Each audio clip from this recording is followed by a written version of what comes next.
Okay, okay. I almost forgot that this has background music when you're starting. I think today I'll play a little Lies of P while I'm writing. That is what's loading in the background for the random noises. I'm currently at a boss, so I figure the high energy of boss combat probably will help me out. That's the hope. Oh yeah, I didn't switch my eyes yet, did I? My big beady eyes. We need to look sleepier. Need to look all sleepy. Let's see, where's our pee? There's our pee. Everybody get your pee out. Completely normal things to say. Get out all of your pee. It's good for you. It's healthy. Don't make your kidneys suffer. Get out all of the pee. Okay, get that up. Get my sticky notes up. Stories up. Everything's up.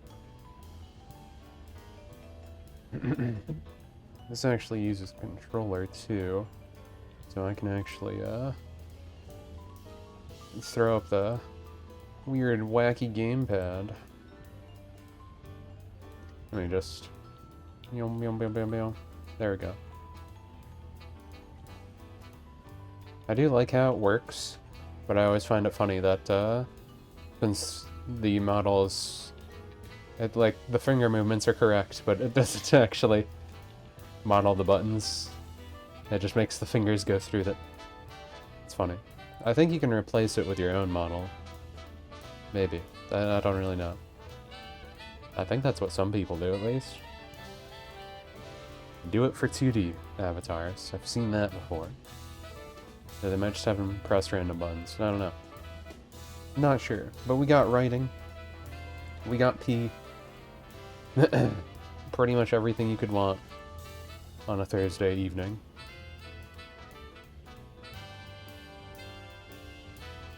So before I start writing, oh great, it resets this stuff.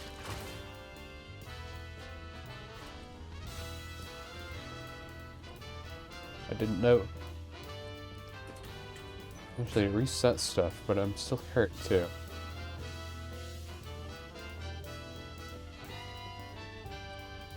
Reset stuff in a weird way.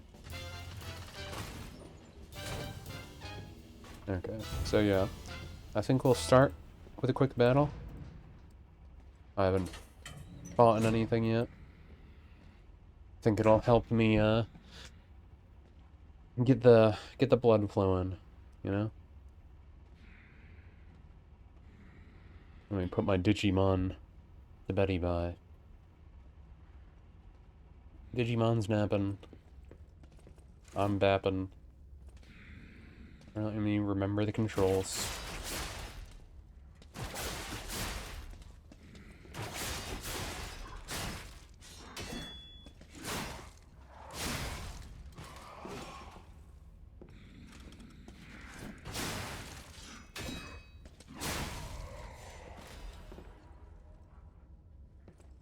I don't know if the grapple shot thing here is effective against this boss. I hadn't really tried.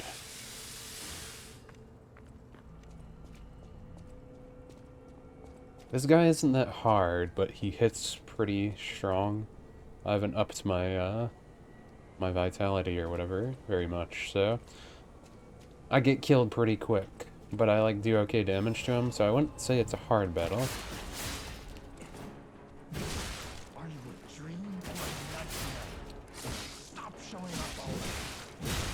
Huh? No, you can use it on him. Oh.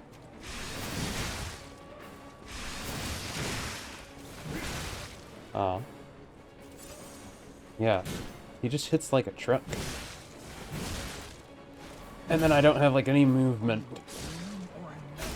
Ah, that actually worked.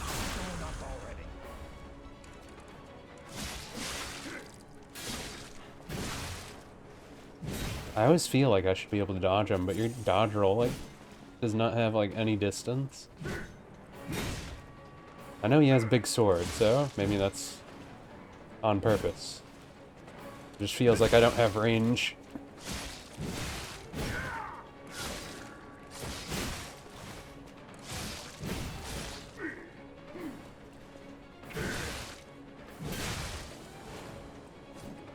I know I'm supposed to be parrying more. My parry timing is very bad, though. Or maybe I just don't understand the parry timing in this game. He always moves from that attack really fast, too. I'm definitely gonna die, but you gotta keep trying, you know?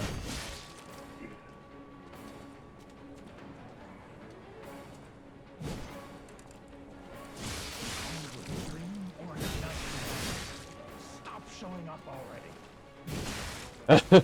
Is that all you're saying now? It's destroyed for sure. Devil puppet no more, eh?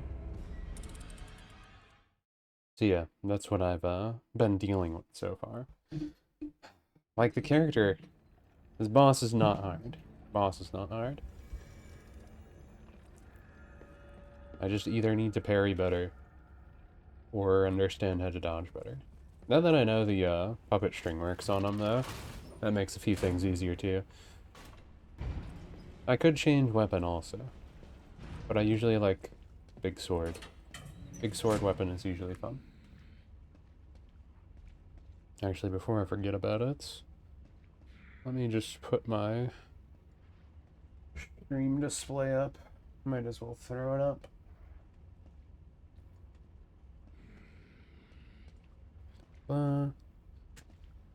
No, I didn't know they were on. Sometimes people just stream. Okay, there we go.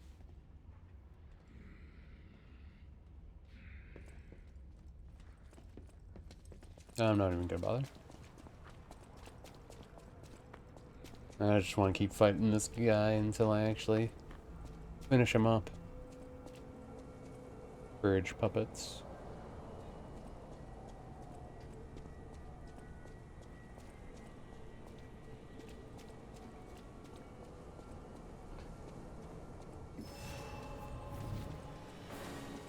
We don't even have to fight now, right?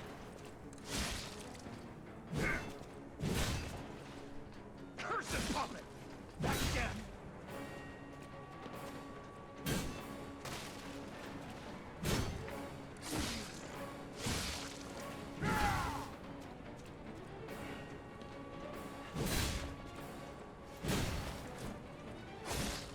Man, I really wish my range was better.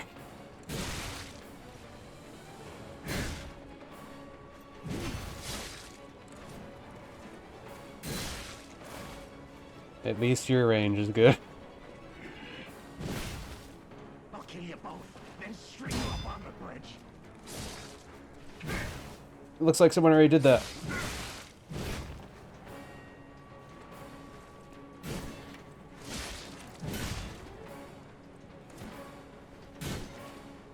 Ho ho, too slow. Ah, never mind. I'm sorry for making fun of you.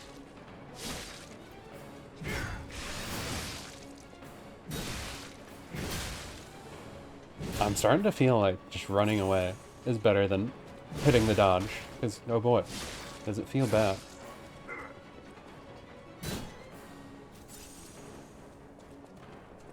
Do it. I want to fight you.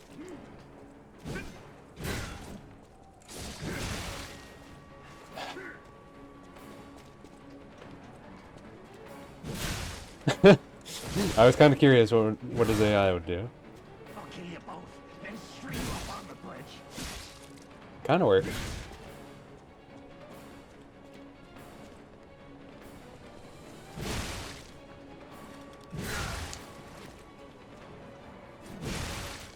Yeah, I don't know. He can correct himself really easy, but my character cannot. Whenever I try to do a heavy attack, he always seems to do that too. Cursed puppet! Back again!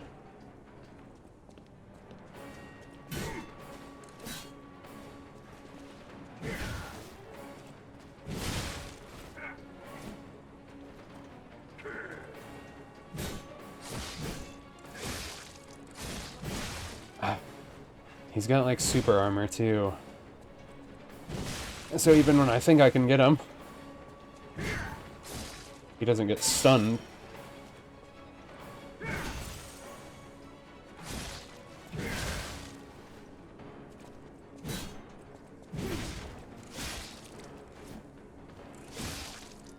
Oh.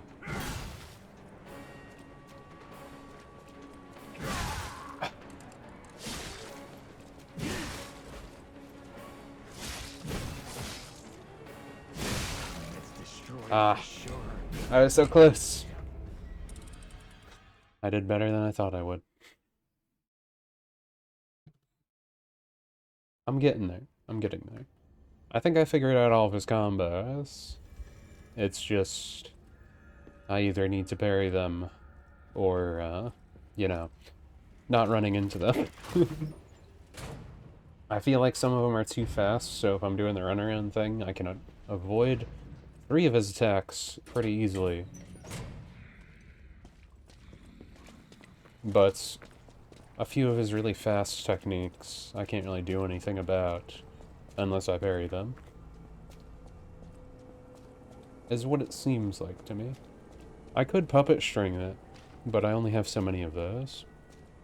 Though I probably should have used it more in that last part. And I probably could have done better.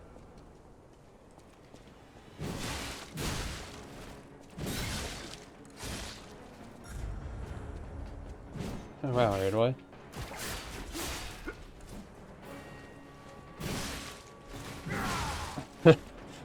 I wish I had iframes. I think that's what always gets me the most. I don't have any iframes. Okay, I'm doing a lot worse now.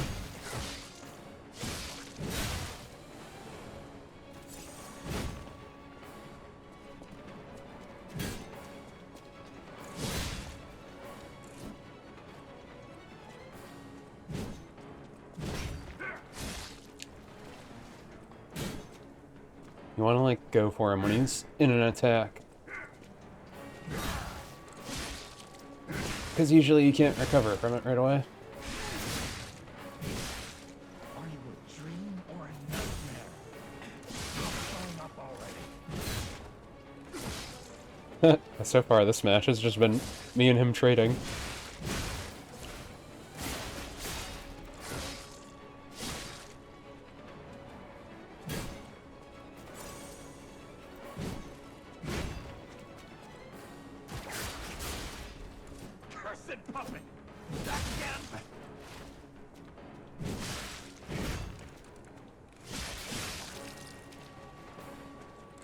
No, I thought that was supposed to stun if they were like that, and I hit him with a power attack.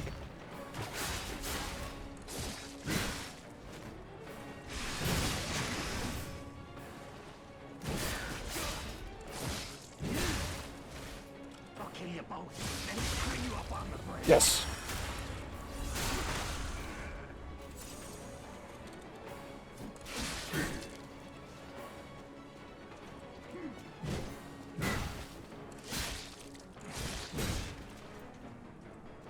Die! I demanded the truth. That Now I feel bad for my comrade.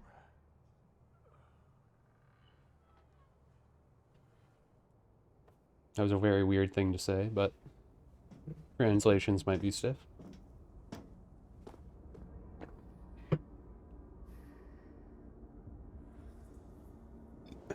That's not oil. It's real blood.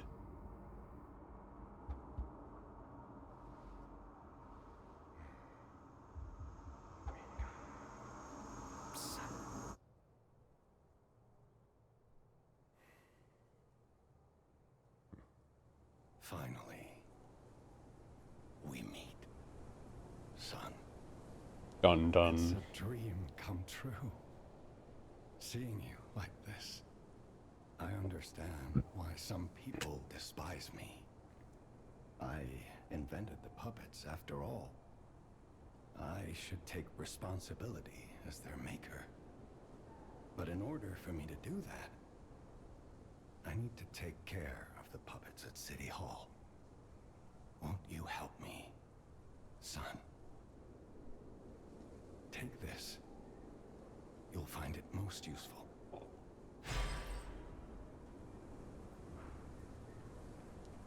Take this. It's the dead body parts in person. You just... I want to hear all about your experience. Use the Stalker's key to open the bridge door. Then it will catch up. Okay.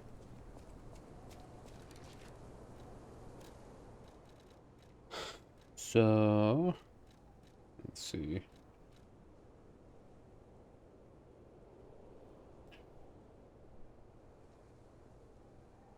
Oh, okay. So this lets us combine weapons together. Give them different handles.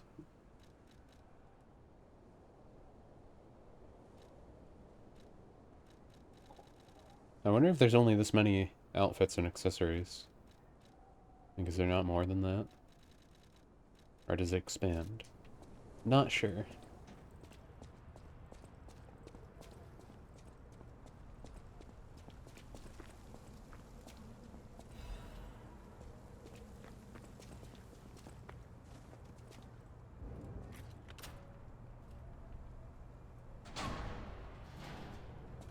I'm gonna activate this first, then I'm gonna run back really quick because I think I forgot an item.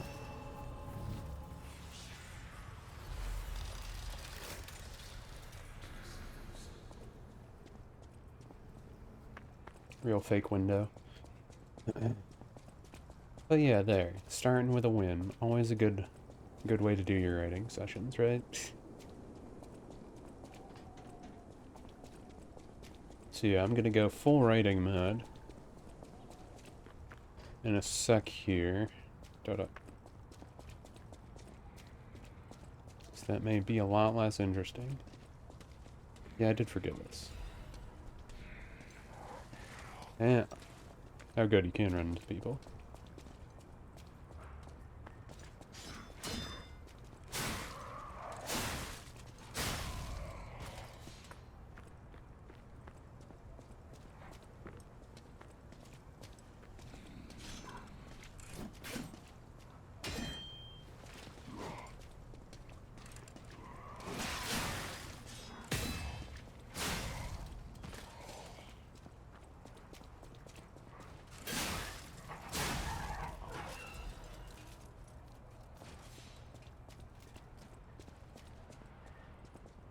I don't think there's anything around this area that I needed. I wonder if this game's going to be rather linear, like no reason to really go back. The only thing we have right now is that mission for the lady over by the window there to get our baby. And don't know how that's gonna go, but it's like the only thing we got.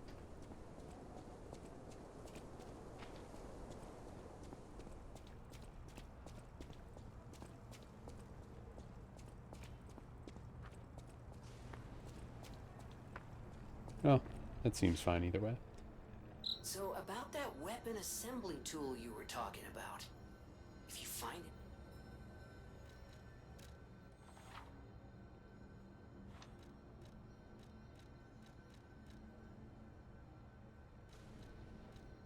Huh.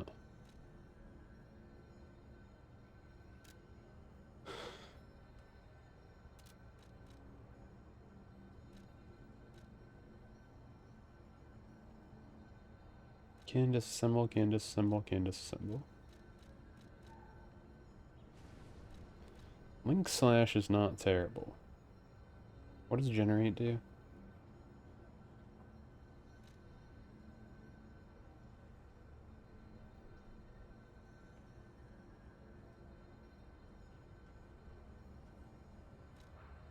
Yeah, none of those weapons are that great though.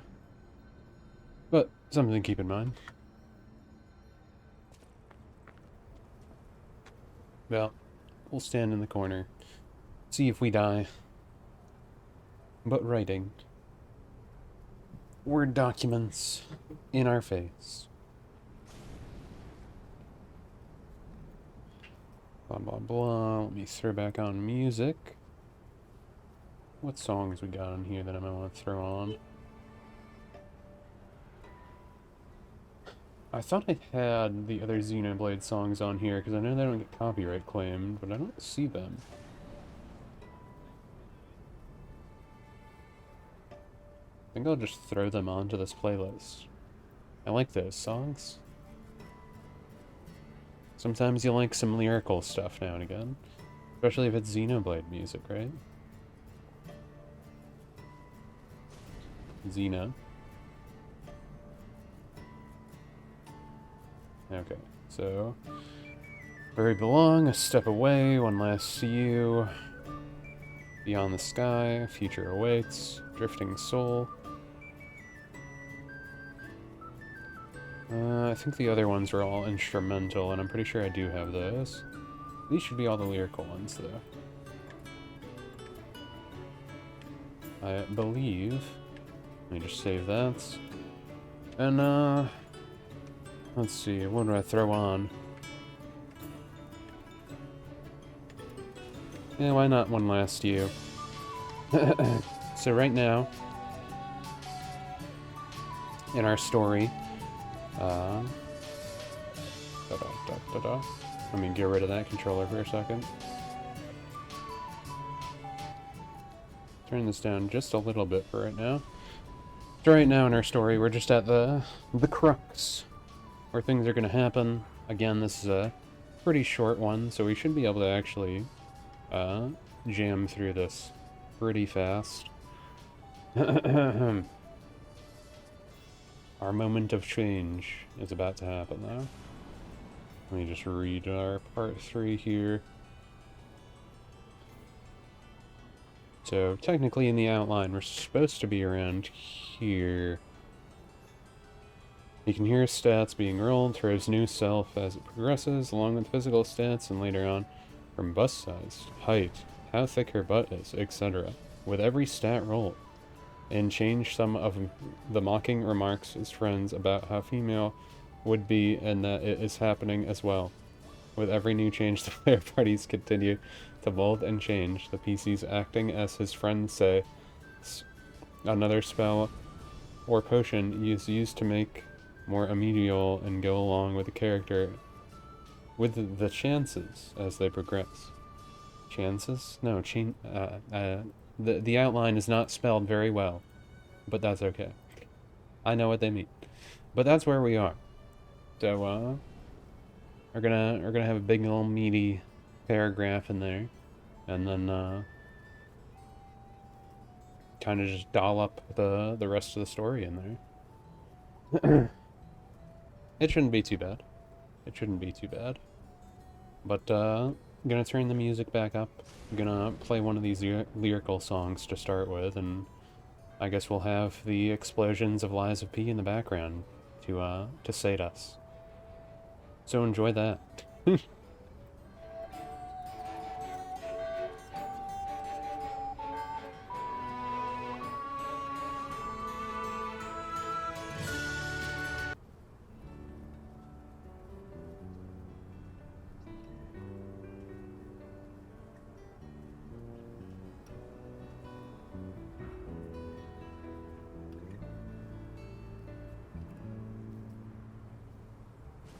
Very end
Reflect on your childhood,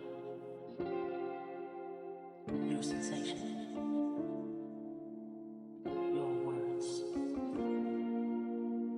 your emotions.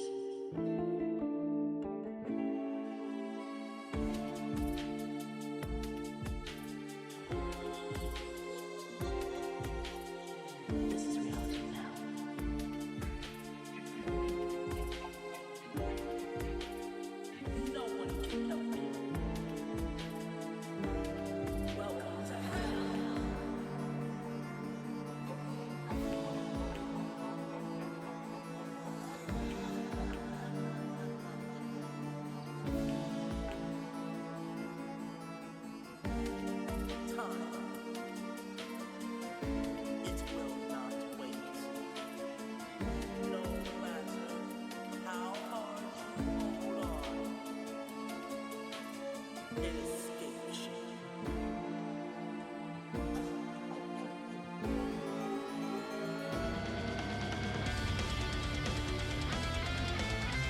I wonder why sometimes my shuffler plays this song a lot. I have so many other songs, and I feel like it always goes back to this one a lot. I'm gonna listen to another Xenoblade song. I need some Xeno goodness. You're standing at a loss in front of a door that's been closed for so long. With your foreseeing eyes, what do you see? Until you open it, you cannot know. Afraid to see what could be on the other side. Oh, can't you see how much I feel the same as you? It seems we just need to let it all go free.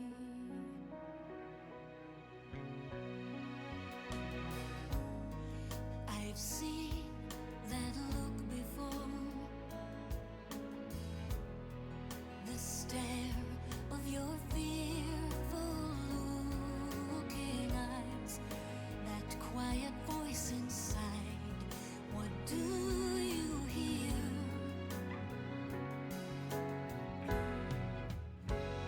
Will you give up and stay where you belong?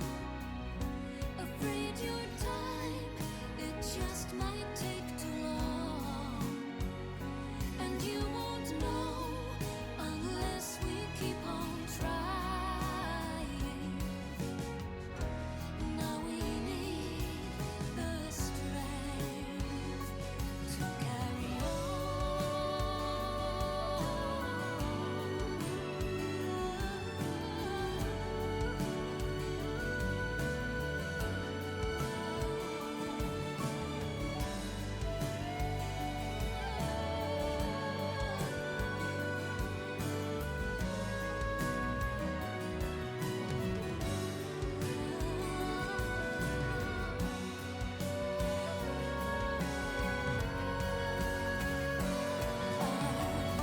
voices might not be heard, and it doesn't matter if we fail. But if there is a future, that's where we'll set our sights from one sure step. We'll walk hand in hand, just the two of us.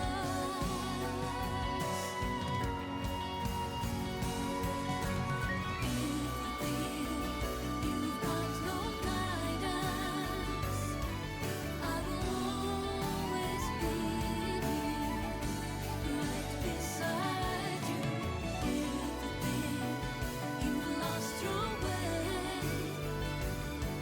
we will walk this path together for our future awaits.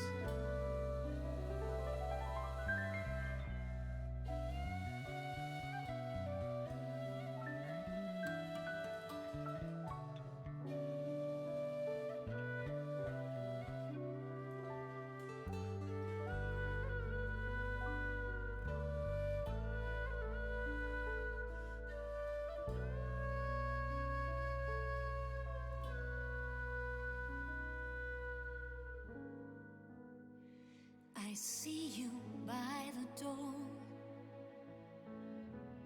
so just walk through. Don't take too long, 'cause everything you've said, you'll find it there.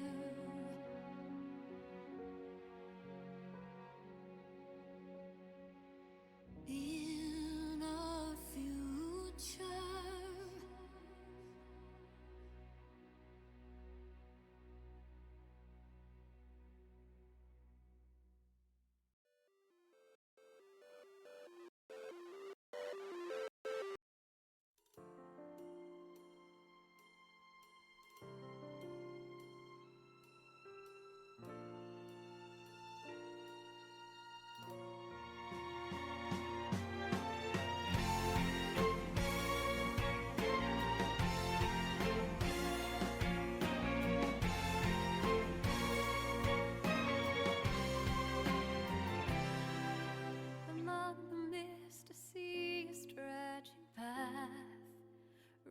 reaches out so far beyond what I can see.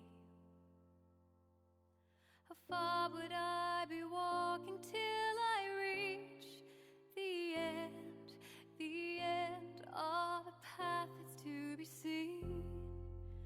I would keep thinking, questioning to myself, why do I have to walk this path? Oh, why? I can't seem to find the real meaning to this path that I take fate to accept, and my goal seems so far away. So tell me why I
Hello, Battle G Comics. I'm just writing, so, don't mean to be so quiet.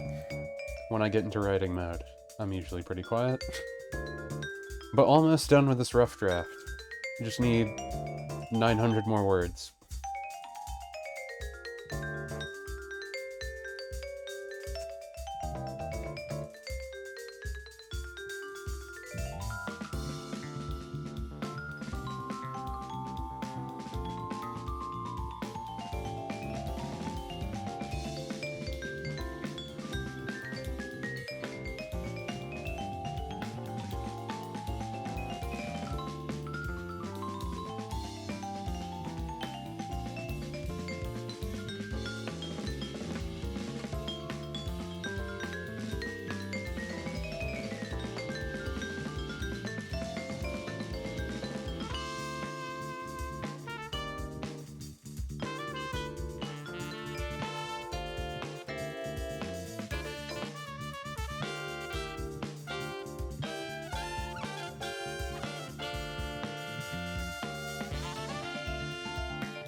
I think that's a good enough ending spot.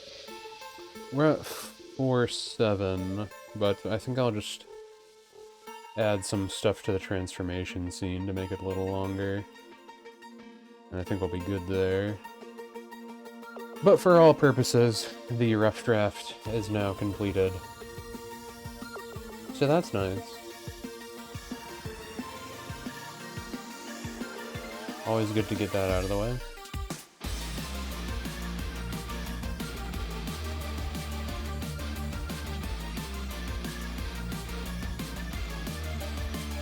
Definitely some stuff in here I need to change. I can say that much.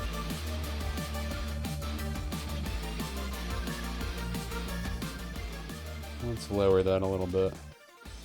Hear ourselves for a sec.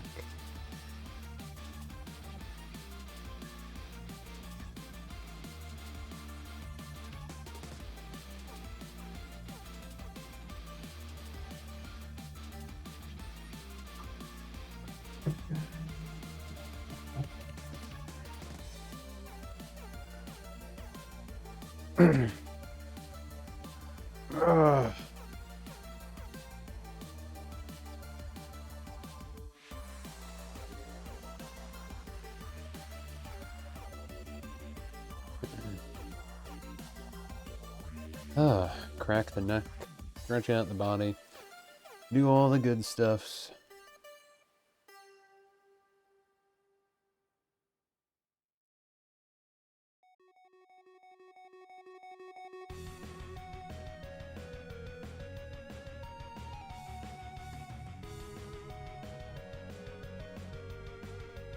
Let's see. Do I just play through the whole area in P?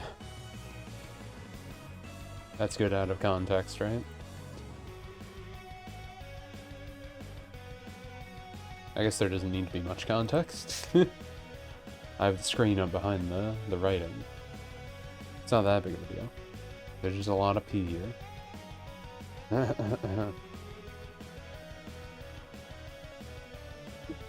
Invisible controller. Controller invisible. There we go. So, hold up.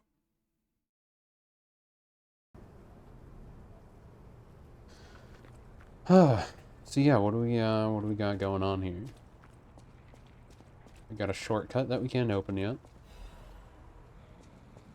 So do we play this like a Souls game, or do we play it like a video game?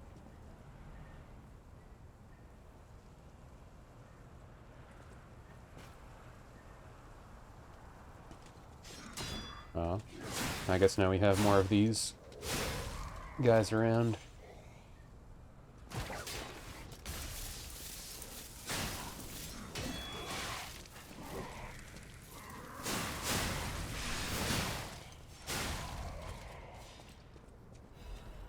Yeah, they're not too bad.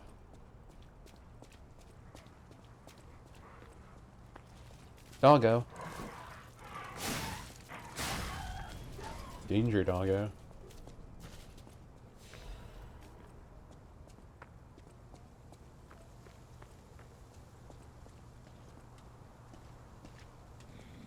The only thing I meant by playing it like a Souls game is running through everything and just getting to the next checkpoint and then going backwards. Sometimes I do that in Souls games. Just because it's like, I don't have to fight any of these people. Most of them are like not actually obstacles in the way. I can just run past them and pretend like they're not there.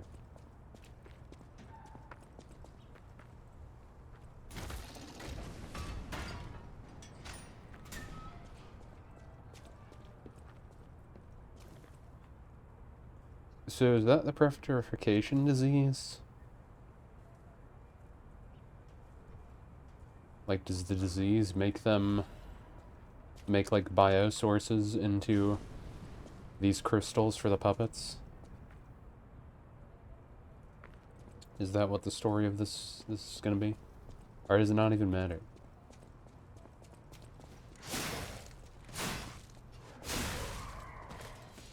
I'm not sure.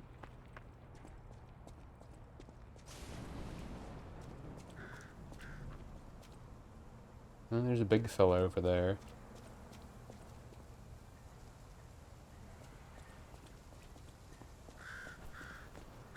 Hey, that's an actual bird.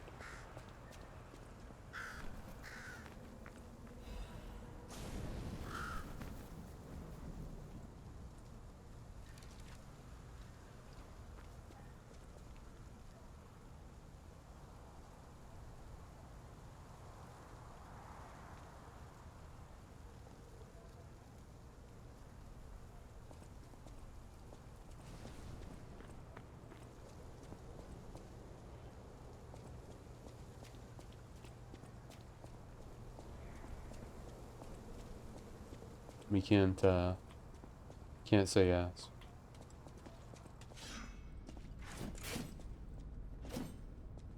Man, range. I guess this is City Hall though, right?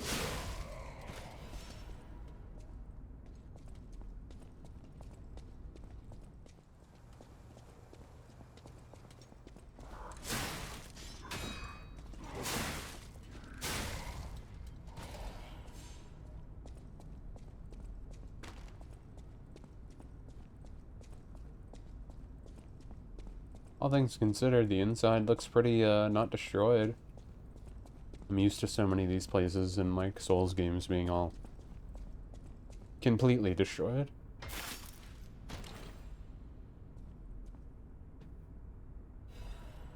Where this place looks like it's relatively, you know, new and it just is dilapidated a bit. Oh, I guess this is the real boss, right?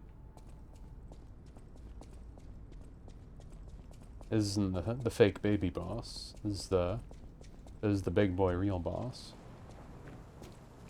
No, I guess I got another cell. I didn't notice I got another cell. Okay, okay, let's go.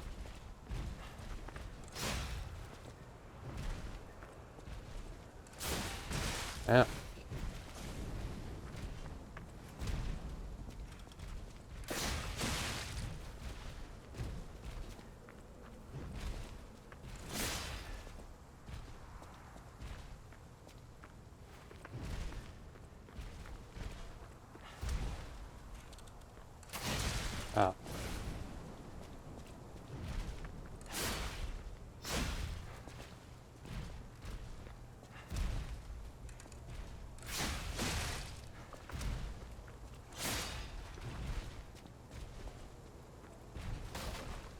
Ah. Keeps making me nervous. You're making me nervous. Thought the guy would have went white already. Like his parry broken.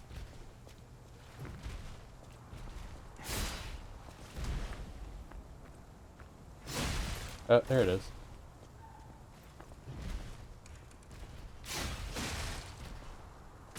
Wait, why didn't it do it? And how did I get hit by both of this?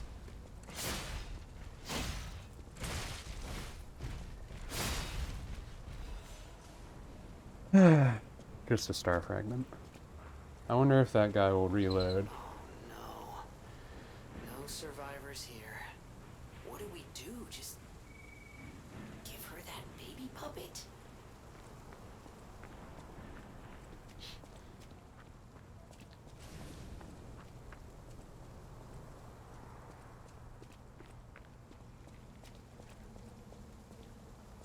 Does it feel like an actual puppet?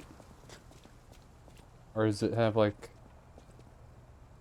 hyper realistic skin, even though that you're supposed to be a puppet?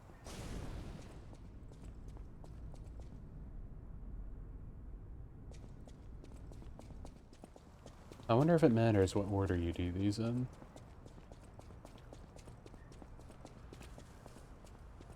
I guess it's not really that far away anyway. This lady.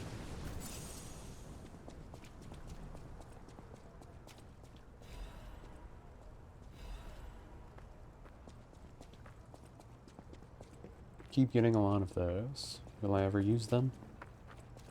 Who can say? But yeah, the lady's right down this way anyway, so I guess I don't really have to reload in the enemies. And just walk back over.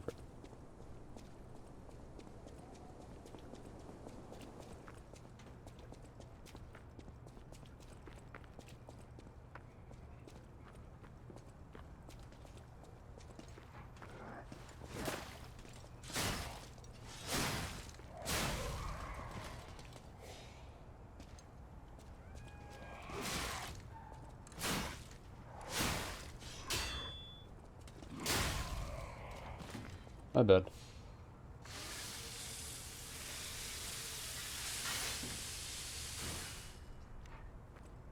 Sometimes a mechanic I forget is even in this game. I wonder why they decided to put that mechanic in the game. Honestly. It doesn't really serve much purpose.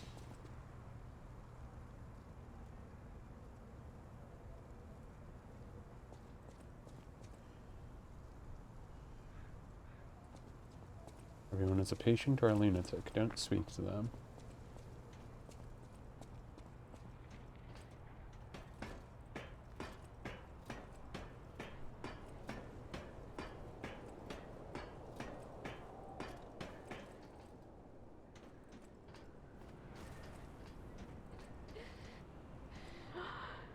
If I could sense her from miles away, please let me hold her. There. What do you think?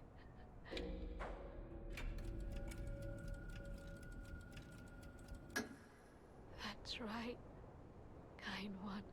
Huh? You've granted me my only wish. My sweet Elena. We're going to be happy now. Thank you so much, kind one. Please accept my heartfelt gratitude.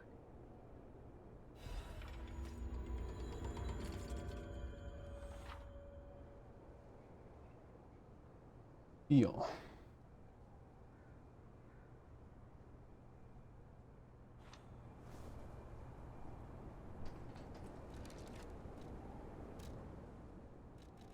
You can listen to the records of music to gain humanity.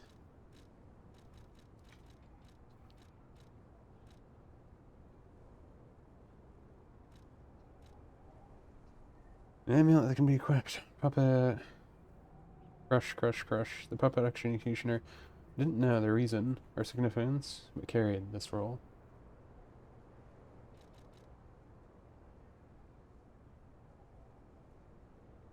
Close your eyes, dance the night away with me, everything will feel better. A song that quietly comforts the dark, feel a voice to accompany you in the sadness of the night. Oh yeah, what was the other one? Ambition to make jolly police mascot puppet for the city, Paul ended in failure. His passion to make a trustworthy friend for the citizens and a strong officer who overpowers criminals was in the right place, but turned out to be excessive. The new police officer's puppet overcharged storage battery exceeded its capacity, causing chain explosions, malfunctions, and serious body damage. City Council recommended disposing of the puppet on the grounds that its appearance intimidates visitors, but Mr.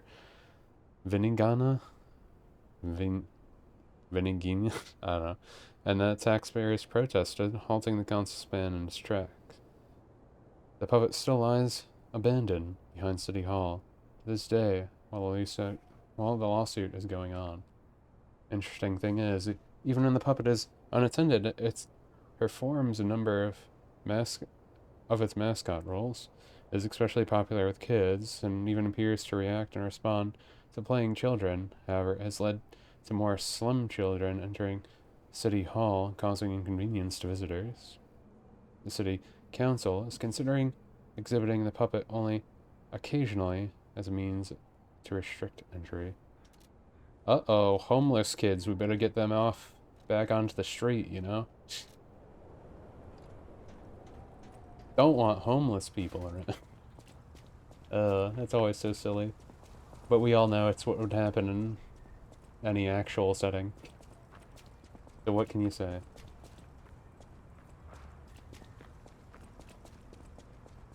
What can you say?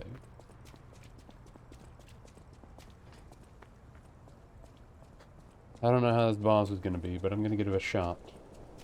Gonna give it at least a shot. I think then I might just start proofreading.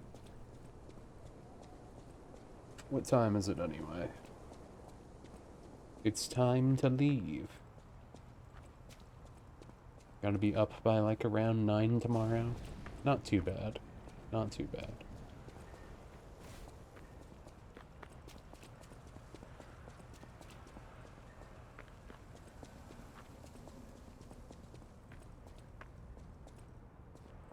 There isn't anything else here, right? Just dead people.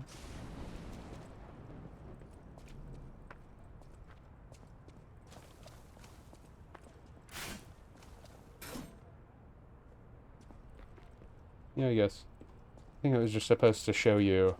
Like, that seems like a corner where it's just supposed to show you what weird petrification disease does or something. Because they're using, like, alien eldritch beast stones from space to, power these puppets.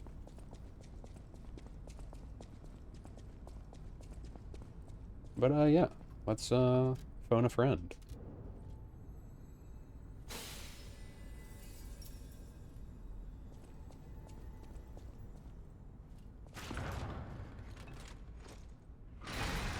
I think it's only for the battle. Right?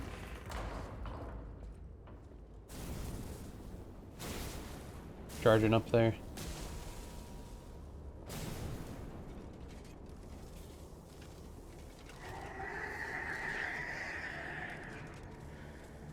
Obey the law. Be there for the law.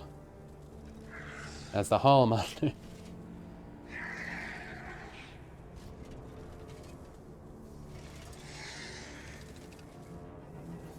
You have to obey the law.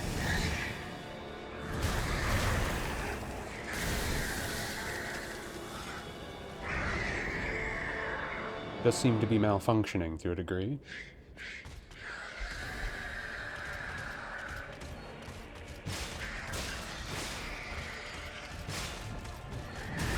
It really wants me. Wants my booty specifically.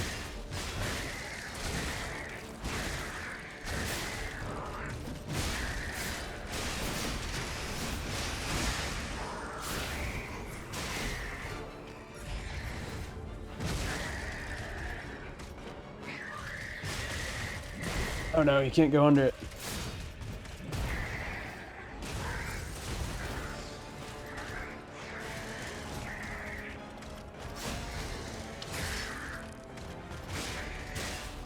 The stamina drains so quickly. Trying to at least get it to second phase. Ah, I think I got it to second phase. I just didn't get to do a cool attack on it.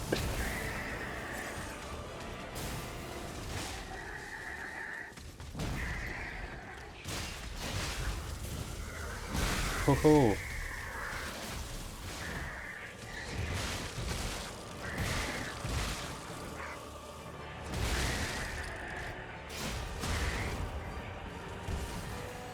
Okay, I'll take that.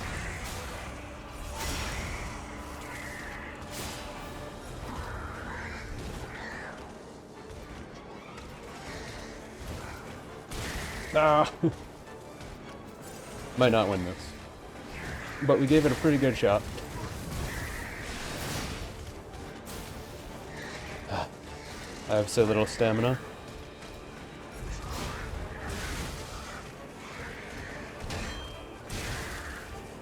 Yeah, trying to parry now is a bad idea. Yeah, I'm dead. Yeah, I did pretty well. For a first run, that was pretty good.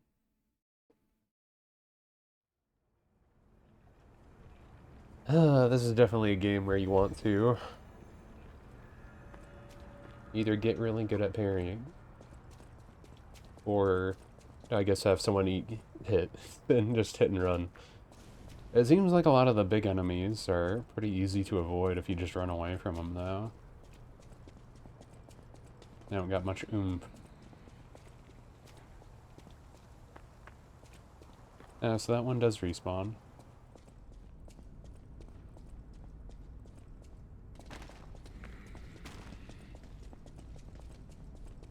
I think I'll go level up really quick. Well, I don't know. Do I need to? I feel like I have enough power to kill this thing.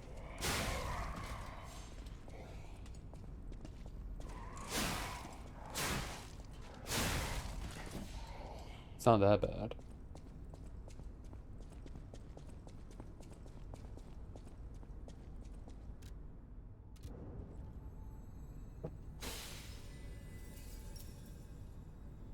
I'm gonna have to farm for those, though, if I, you know, do it too many times.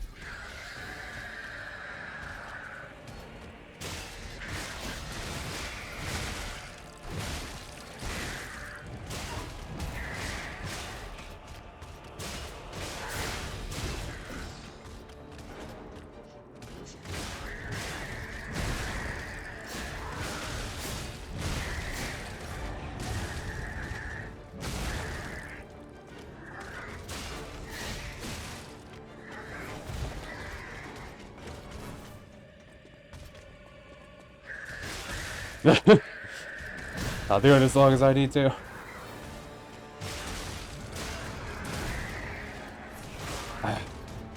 Yeah, sometimes it has like a homing attack, more or less, where even if you're running, it'll still hit you no matter what.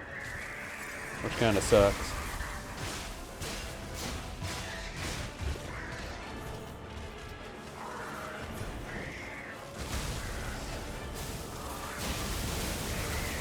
Ooh, that was a bad one. Nope.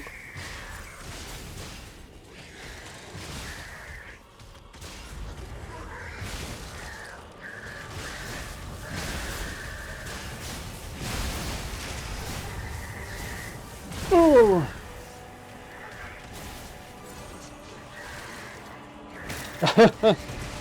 I did that to myself.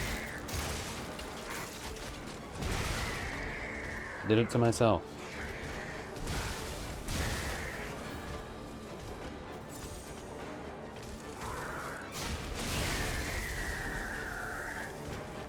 That never travels fast enough.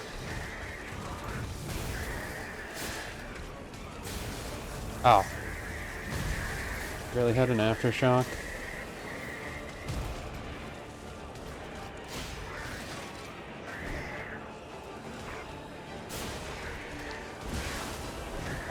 Man, I suck at doing the perfect parry.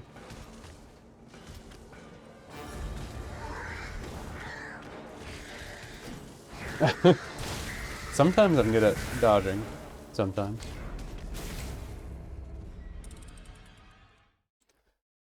If I leveled up, I'll probably be fine.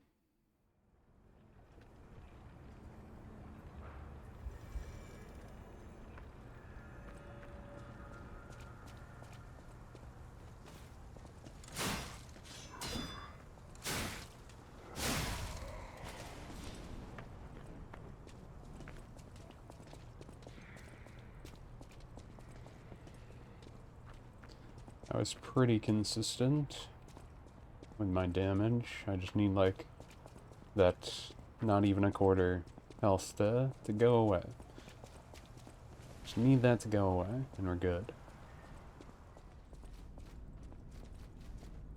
I don't know, it looks like you're supposed to be able to dodge right, well, parry right away with that, but like sometimes it doesn't work in active combat. It's a very strange feeling. Very strange feeling.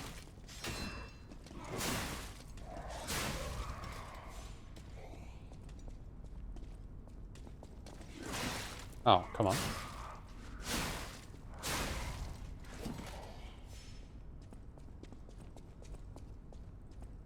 But yeah, I just wanted to pick those up. I'm gonna go. I think I can only get one level anyway. The question is, what do I level up? I feel like leveling up my stamina would be what would help most at this point, but not really sure. I forget what they consider stamina. Why did I ever even know?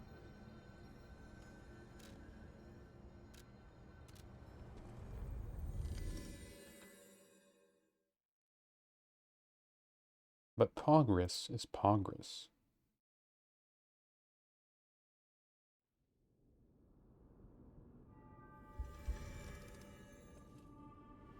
Oop. I'll use my power.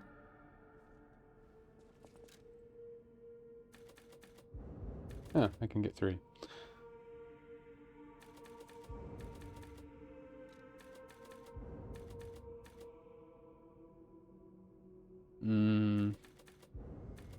Vigor build? Or a number go uppy build?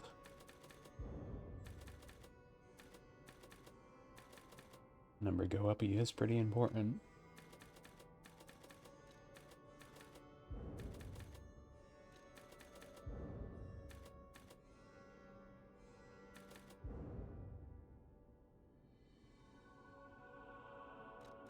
Yeah, I'll just have number go uppy.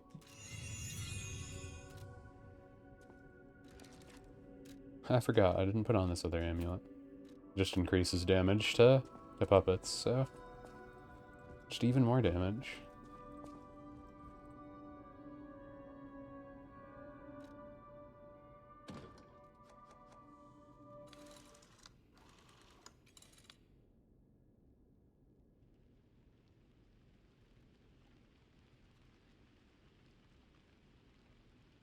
Close your eyes. Come to me. I wonder if these get copyright claimed. Feel alright. Just dance with me all through the night. Turn it out. Close to you. I feel good. 'Cause I just don't feel I guess the point of, I saw a lot of things were going like the true ending, you need to lie all the time. And I guess now I realize why they did that. Because, sometimes you lie to make other people feel better, you know? So it's ironic. Because to, make yourself seem human, you need to be able to lie in this world. Because in this world, puppets can only tell the truth.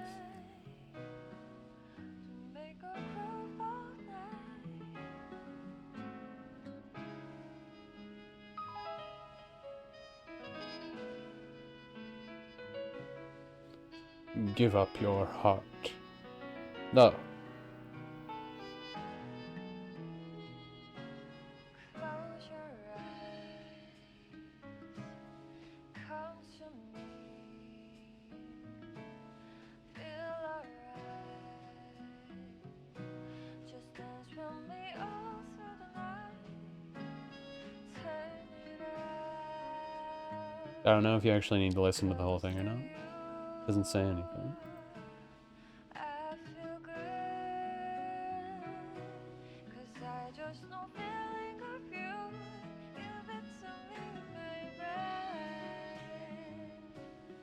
Feel alright. I feel good. Just walk your step with me, dance with me, here with me, feel alright.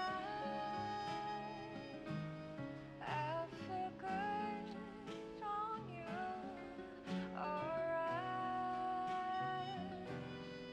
To make a groove all night.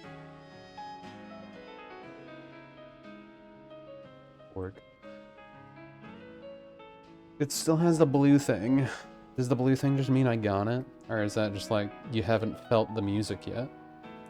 To gain humanity. Feel alright.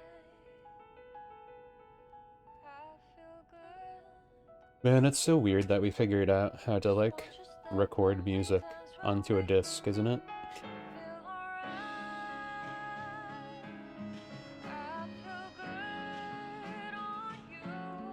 like really smart people's minds that can invent stuff. Wild.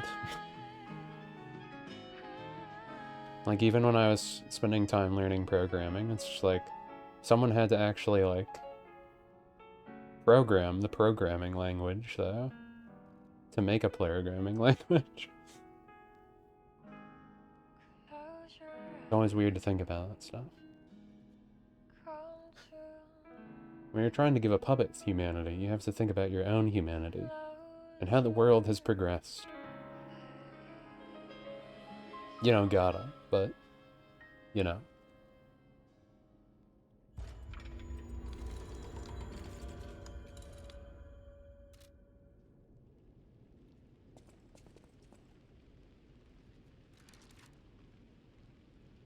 Close your eyes.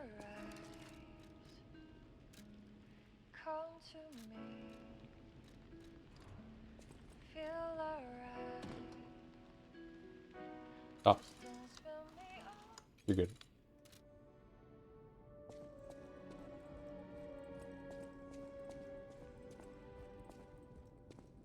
That book reminds me. Have you ever heard the fairy tale about a mischievous wooden puppet?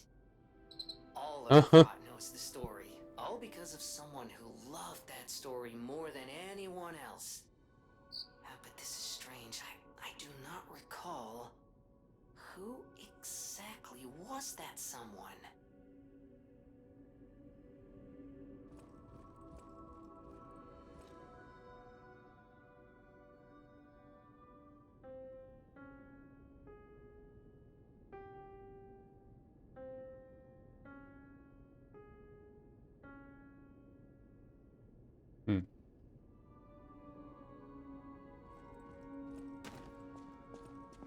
Interesting things to interact with.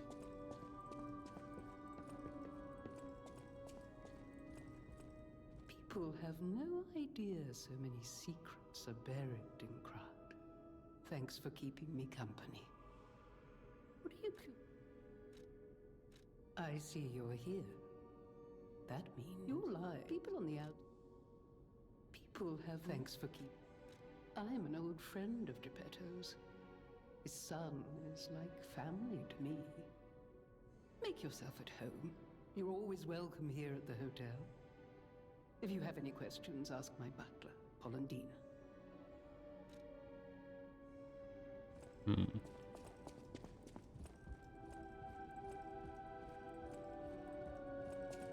Figured I'd give it the runaround, at least. Welcome to Hotel. Welcome to... The Stalkers are Krat's vigilantes. There are two groups of them, the Bastards and the Sweepers. The Bastards are an organization of guards for the Alchemists and the Workshop. Motto, honor or nothing. The Sweepers are an organization of guards for the old families of Krat. Motto, we always repay what is owed. Historically, the relationship between the two groups has been turbulent, but most were killed in the puppets' full-scale attack. That is what little I know beyond the hotel walls. May I serve you in some... Odd. But good to note. I know my way around a weapon. Want me to look at something? Could, give me that axe. A stargazer is a survival device used by the Stalkers. It powers itself by accumulating and absorbing ergo spores in the air. The Stalkers installed stargazers all across the city. Once they're recovered, we can put them to use. If you want to test your skills or try... Don't look at me like that. Everyone hates puppets. I know.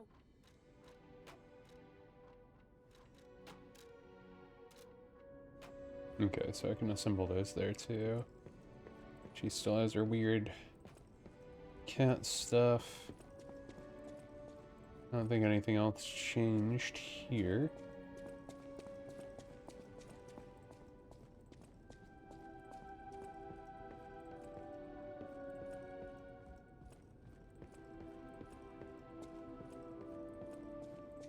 don't think Geppetto is here yet either. Until I actually, beat the one at the Capitol.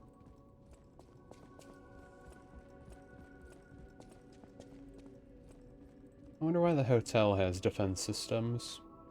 And not, like, anywhere else. You know?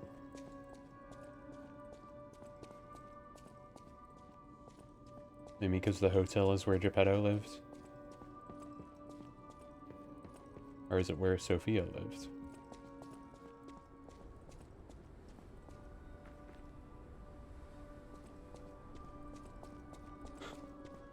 For a hotel, it seems like there's only one room, though. Don't know.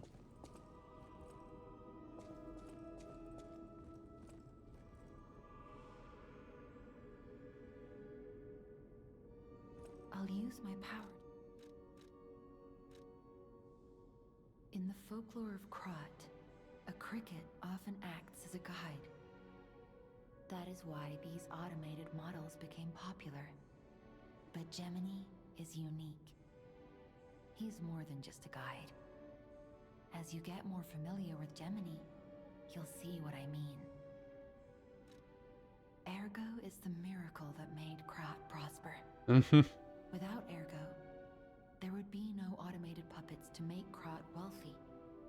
When you move, you tap into the power of Ergo within you. Gather more Ergo. It will make you stronger.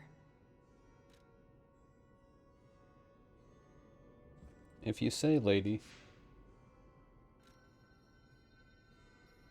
At least that's that. But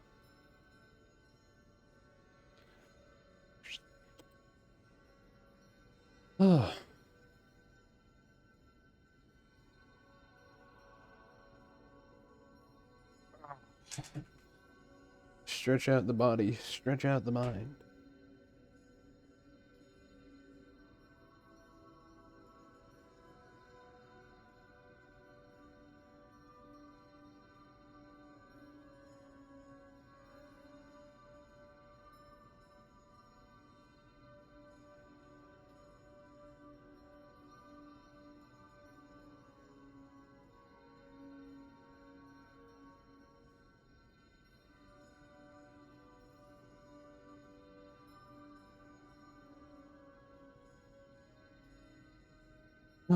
Let's see. Ba-da-da-da-ba-da. Swing your potato side to side. If you don't, you'll not have potato anymore. And then you'll get really sad. And you'll be like, dude, what happened to my potato? Be very awkward for everyone.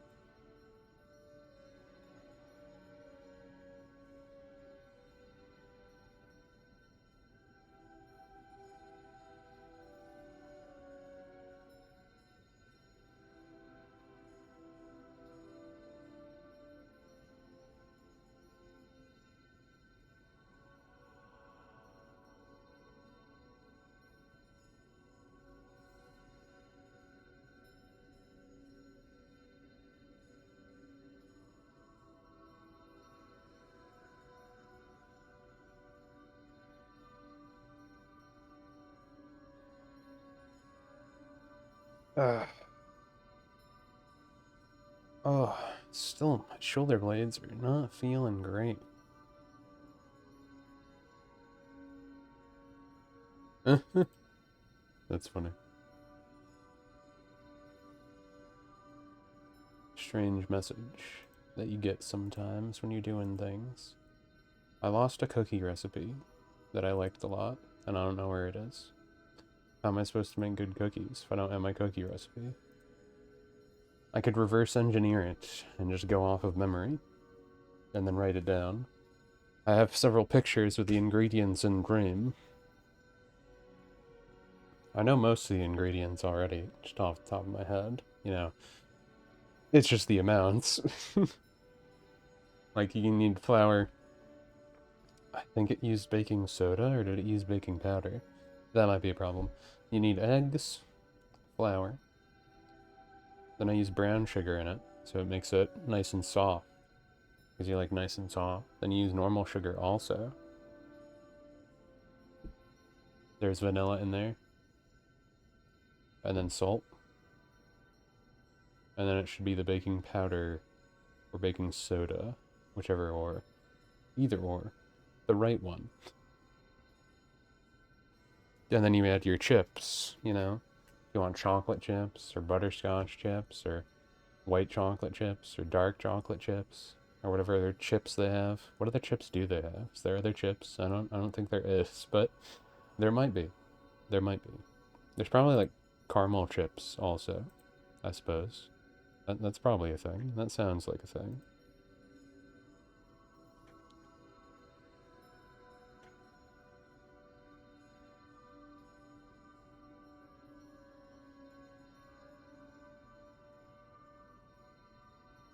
Bear in mind, though.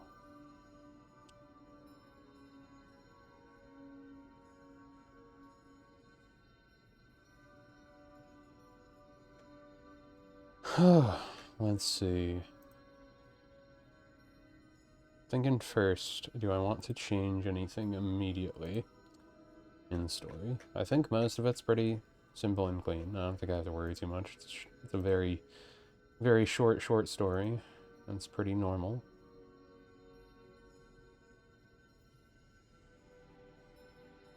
I can think of one thing that I can change that'll probably add some length to it. I should probably, like, make them actually use a rage.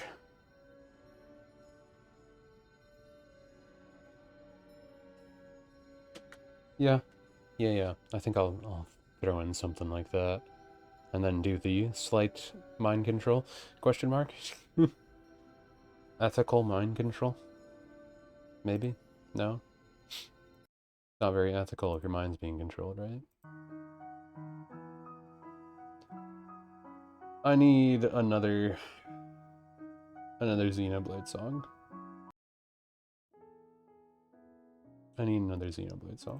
It'll be a bit softer though, since I'm gonna be reading.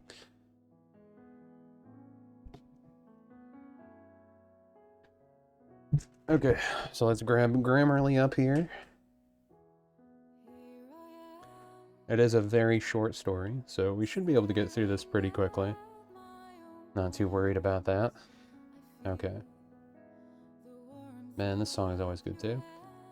I like how I'm using like all the sad, emotional music when this isn't even like a story that has anything emotional in it. This is like BS funny haha story more or less. That has some NSFW stuff in it. Anyway. Roll the dice and see what you get. Kyle loved.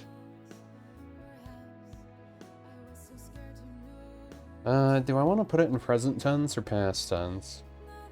It's fine in past tense, actually. Roll the dice and see what you get. Kyle loved the games of tabletop role-playing.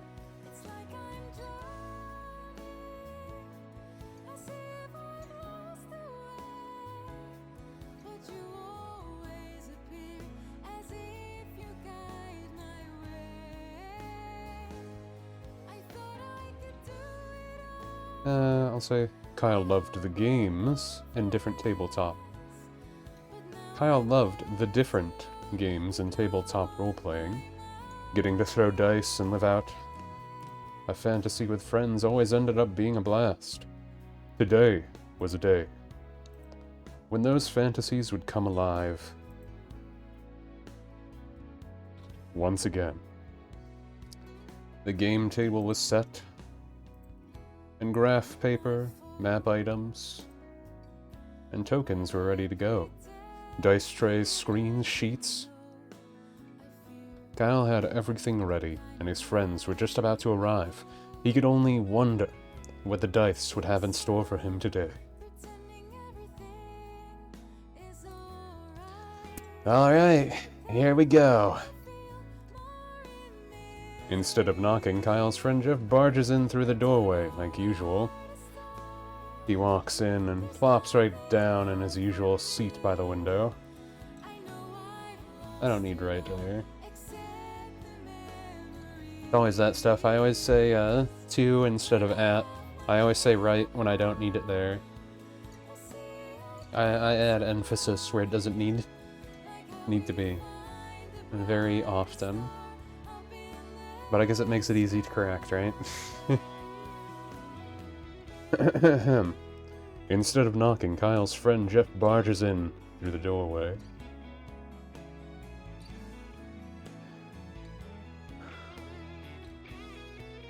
I could say...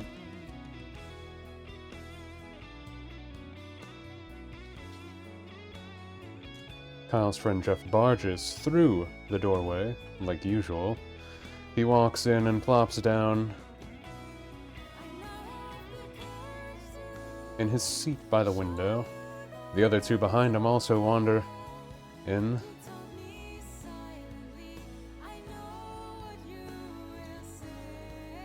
But more politely. The girl of the group. The girl of the group is Tawny.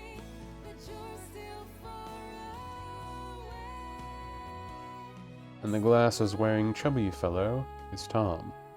Jeff, on the other hand,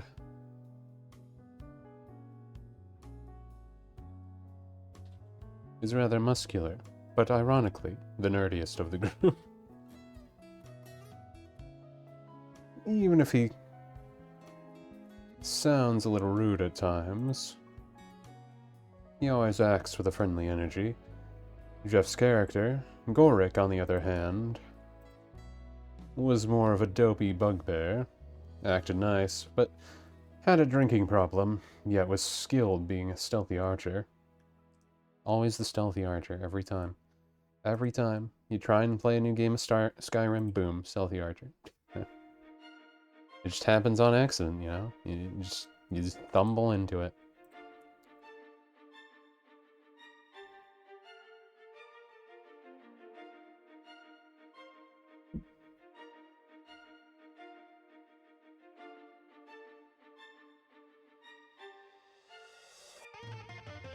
Boom, boom, boom.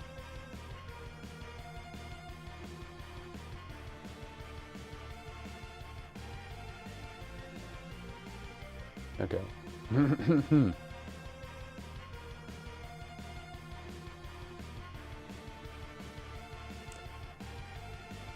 I got everything ready for Victril.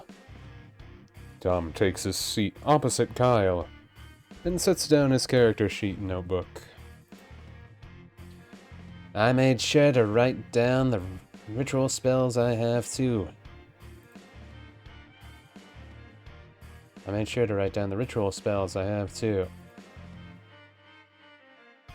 After the level up.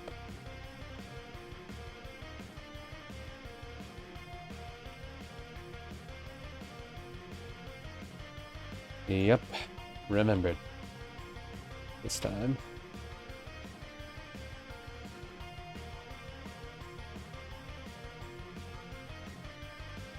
Wait, no. Yep, remembered. This time is correct. Trying to correct things that aren't corrected. What? I made sure to write down the ritual spells I have too, after the level up. Yep, remembered this time. Yep, actually remembered this time. A usual calm and level-headed player. However, when getting into his character, he tended to be more animated and sillier. In the best way Kyle could say it. Is the best way Kyle can say it. For this context, present tense makes sense. Victril was the horny bard of the group. I think I'm all set too. Tawny was a bit of a quiet girl, sitting down at the edge of the table. She sets down her sheet, though she has no notebook, Being a bit newer to the game, she usually played by ear, and had not gotten much into the roleplay side of things yet, though now and again she was starting to get into it. I won't use Fireball near any oil barrels this time. I won't use Fireball near any oil barrels this time. She also could be a bit absent-minded about what her skills do. It often happened with new players. Luckily, the party had no issues giving suggestions. Taking a long breath, Kyle makes sure to keep his nerves calm.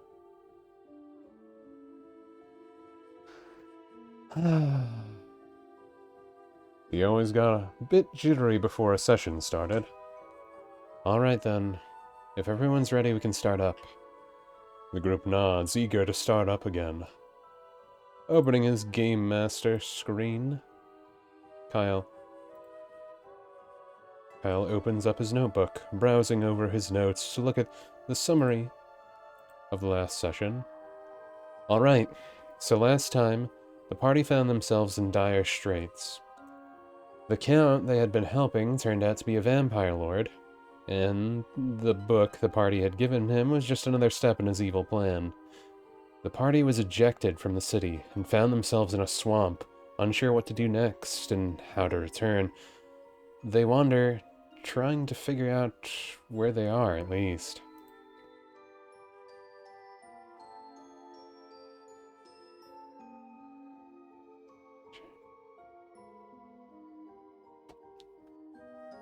Yeah, I think I need a period in there. Take a breath, take a breath. Let me just read that again. And found themselves in a swamp, unsure what to do next and how to return. They wander, trying to figure out.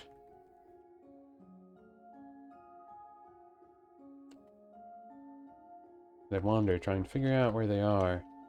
It was then, after accidentally blowing up a group of lizard folk, that they were... It was then after accidentally blowing up a group of lizard folk that were too close to their oil drums, that they found out the swamp had been infected with the vampire spawn. The vampire lord simply wished to make party food for its pets. Though, the party got away from the largest group of the vampire lizards.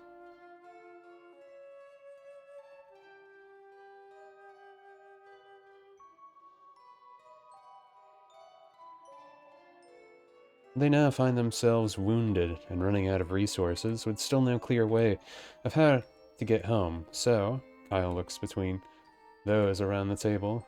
What do you do?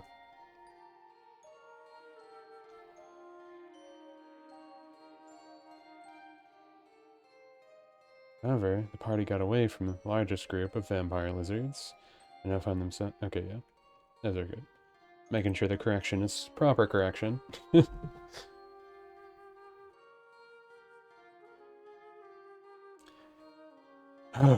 Sighing, Gorik brushes back his fuzzy, disheveled hair and crouches down, sniffing at the air. The bugbear tries to get some sort of scent, but only smells rot and decay. Huh. Gorik scoffs, kicking at the mud under his foot. Oh, swamp smells of rot. Think the bastard really infected the whole place. It's too hard to tell where we are from here.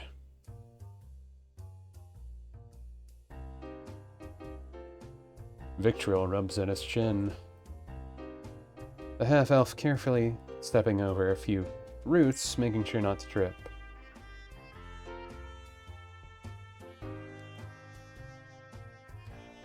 Actually, Victriol rubs at his chin.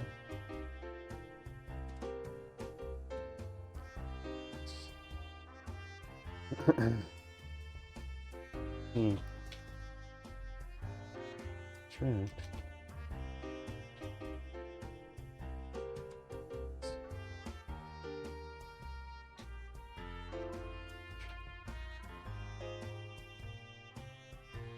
Okay. Victriol rubs at his shin, the half-elf carefully stepping over a few roots. Clearing his throat, his playful voice chimes in. Well then, The pale-skinned half-elf points up with a smirk. How about you go up there and have a look? Wait! Tawny slams her hand on the table and shakes her head. What can Frixel... What can Frixel do? I'm a wizard, right? Everyone in the group pauses for a moment, but Kyle nods his head slowly. Yes, you're a wizard, but you haven't long rested yet, so you only have cantrips currently. Frixel frowns and lifts her quarterstaff, whacking the side of one of the large trees nearby. Quarterstaff is one word. I always forget that. These things are huge, the Kobolm Frixel dusts some mud off her red scales and sighs. With limited resources, she could only ponder what to do, slightly worrying what that time may be an important factor. We probably shouldn't rest right now. We have to warn the city or something. City or something. Victrol pats Frixel's shoulder and walks over to their bugbear friend. Have no fear, little one. I have just the thing. Taking out a potion, the half-elf uncorks it and passes it over to Gorik. There you are, my furry friend. I know you got hurt pretty bad last time.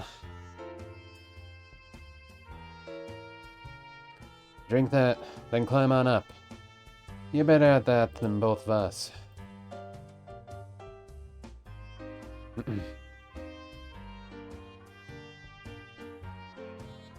If you think you're going to fall from top or something, I'll make sure you don't die. Gorik rolls his eyes and drinks down the potion, watching as some of his fresh wounds vanish. Fine. I'll climb up. It's probably the only thing we can do right now anyway. Dice clack against the table.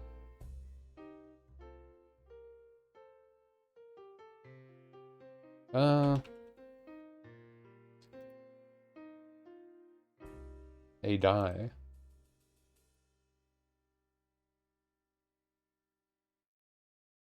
Wait, is it die or die?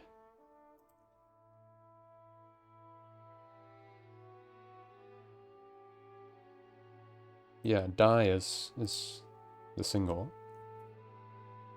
It's not die, it's die. A die clacks against the table, and Gorik climbs the large tree. It only takes about a minute for the bugbear to reach the top. He was an expert climber. Sitting in trees waiting for prey was just normal for him. Normal. It doesn't need to be just. There's nothing just about it.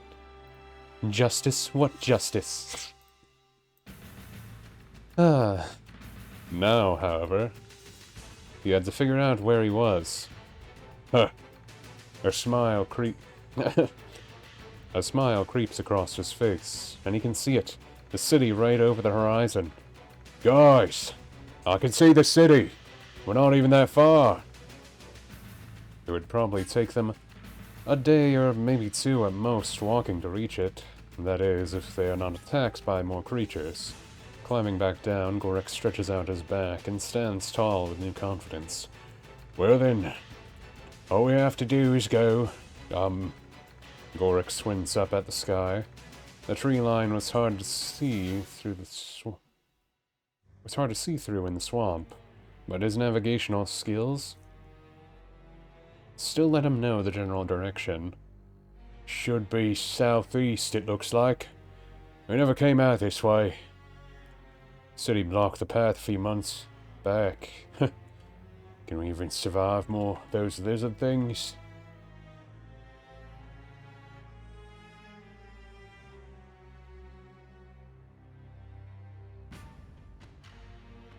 Groaning with just one step, Victrol nods. We gotta survive, but we need a tank, don't we? Gorik raising an eyebrow. What's the tank? Then slam!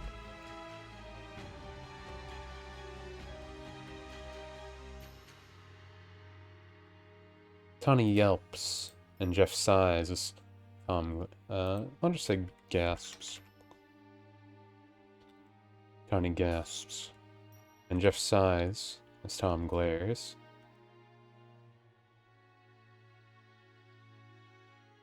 Come on, you know I wasn't... Come on, you know I wasn't in character.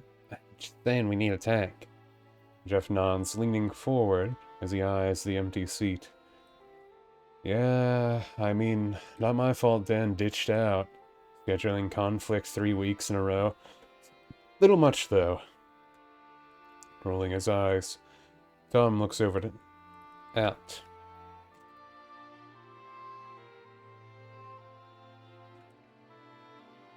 Looks at Kyle. Rolling his eyes, Tom looks at Kyle. Okay. I don't care if it's a player character, if the game master. Wanna give us, like a hireling that will die for us? Wanna give us, like, a hireling that will die for us? Yeah.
Rolling his eyes, Tom looks at Kyle, and his character's playful tone rolls off each of his words.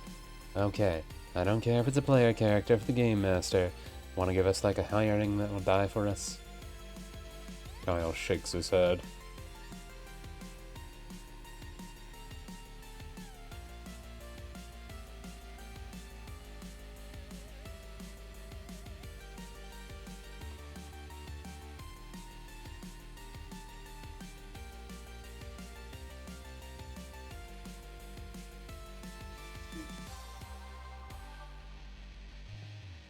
Kyle shakes his head. Nothing good ever came from such things, so he speaks plainly.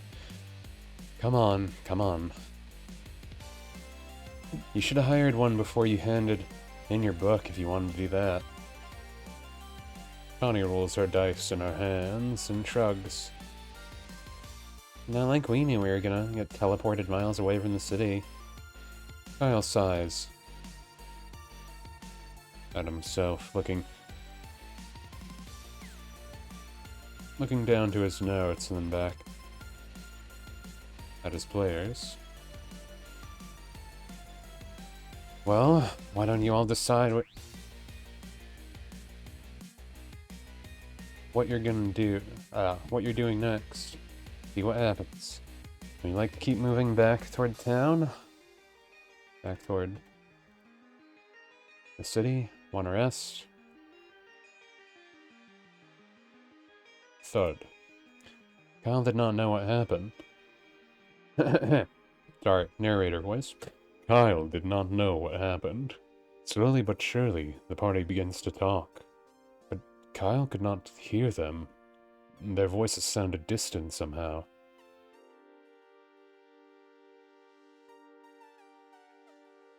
As if speaking into a can.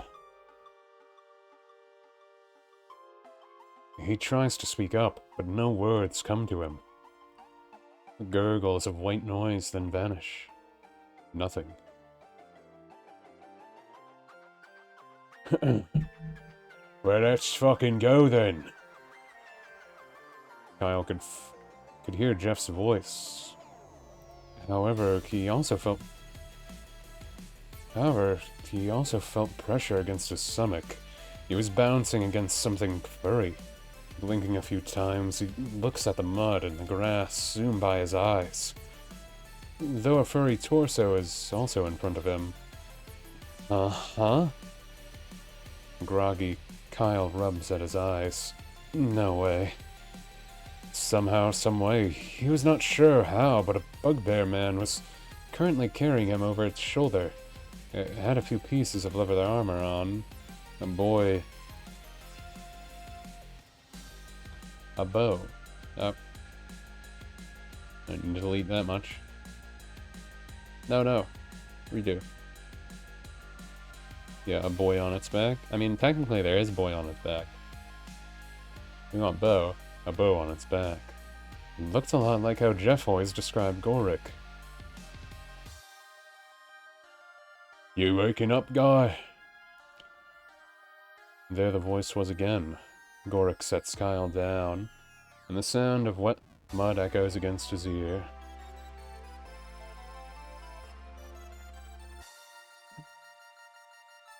It's kind of weird, isn't it?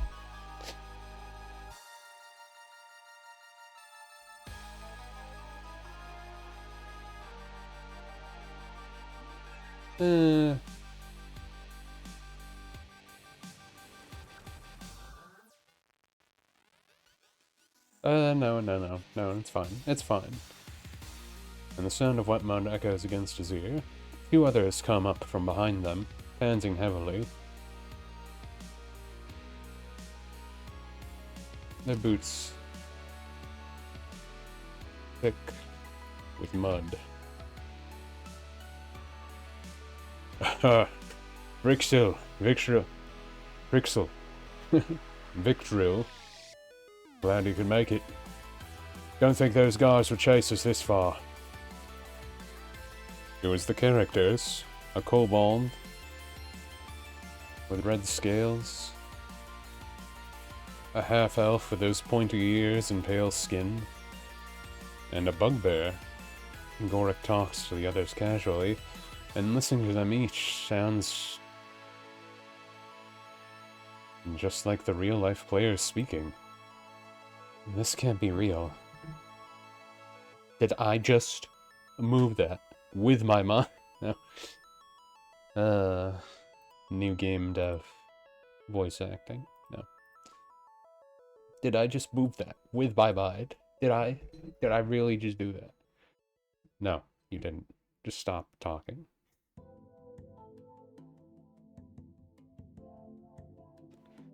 Kyle gently touches his head, feeling a stinging bump on it. Did I get hit or something? This can't be real. As asked, you managed to save the defenseless victim. It seems like the lizard folk wanted to make them food.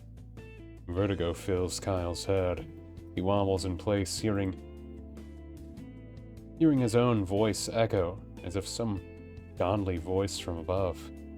What? Was that me? With my... No. But deeper, this... I don't get it.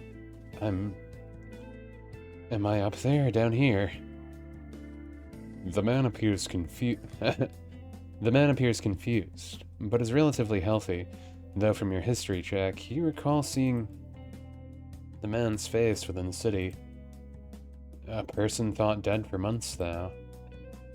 A funeral was even held by the government's eyes. The person is already dead. They had no friends, no family. What do you do? Well, time to eat. No. It's good to laugh. It's good to laugh. Mommy, may I laugh again? No. Kyle groans softly.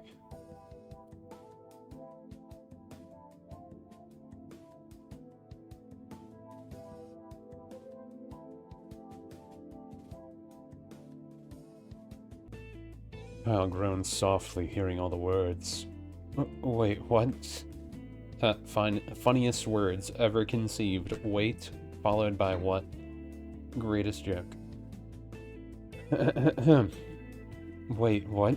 Come on, I wouldn't be that cheesy to just give them some hireling. Vrixil walks up Kyle now and circles around him. The red scale kobold brings a clawed finger to her chin and lost in thought. I think I have some kind of potion that can help. Remember that one we got from the alchemist a few months back? You both kept telling me I couldn't drink it. Victor holds hand up to Frixol and walks over to Kyle now. A loop draped over the bard's shoulder. He pulls it frontward and strums at it soothingly. Now. Come on, everyone. We're scaring our poor friend here. But it's alright, we're friends. I'm not gonna do anything weird to you, okay? Kyle sighs, looking between his so-called friends, or at least his friends' personas. No. Yeah, I don't believe that at all. You guys just want a tank. Actually, Kyle stomps his foot down and stands firmly. I don't even know what the...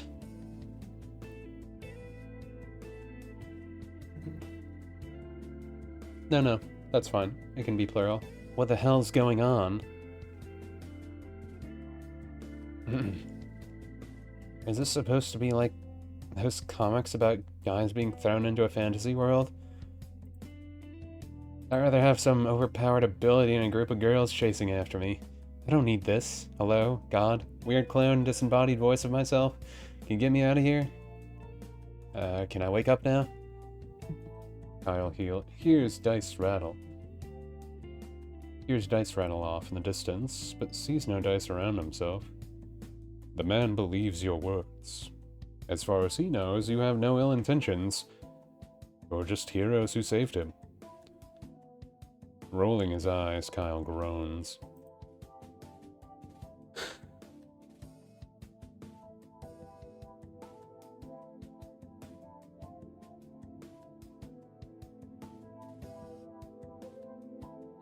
Rolling his eyes, Kyle groans, disgusted.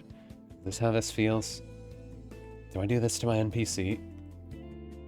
Trying to keep speaking. Speaking, Kyle suddenly feels a wave of relief wash over him, just looking into Victor's baby blue eyes. The calming half-elf really made him think everything was going to be okay. Okay. A light blush crosses Kyle's cheeks as he stutters on his words. Maybe I was coming off a little... Shaking his head, Kyle runs over to the nearby tree and hits his head against it. No! What the hell am I saying? Why would I blush at something Victril said? He's such a dork.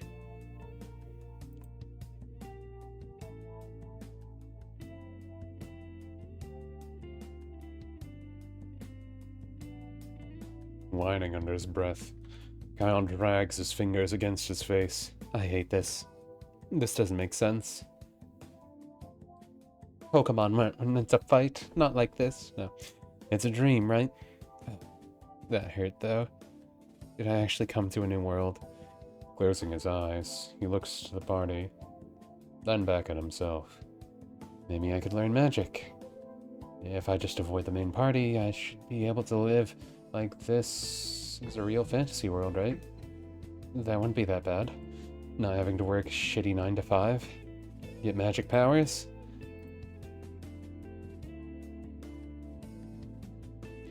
Situation.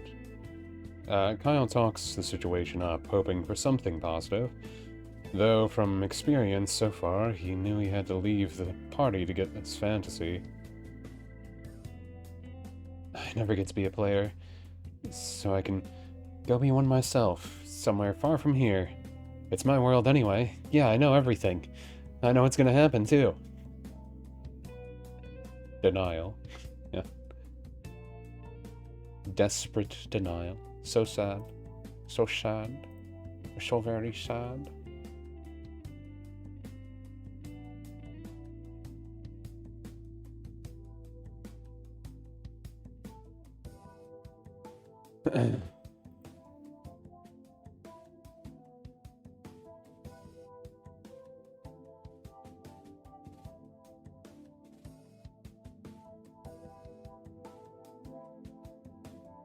Oh. Is my water already gone? No, I still got some. Oh. Lovely. Beautiful. You're so beautiful. You're so beautiful.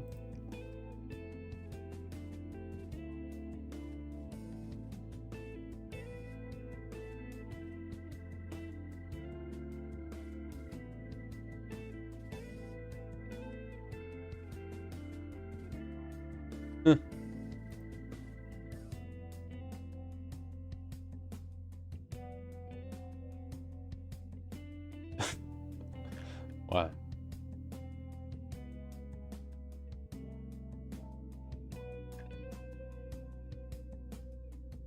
Oh, okay. Okay.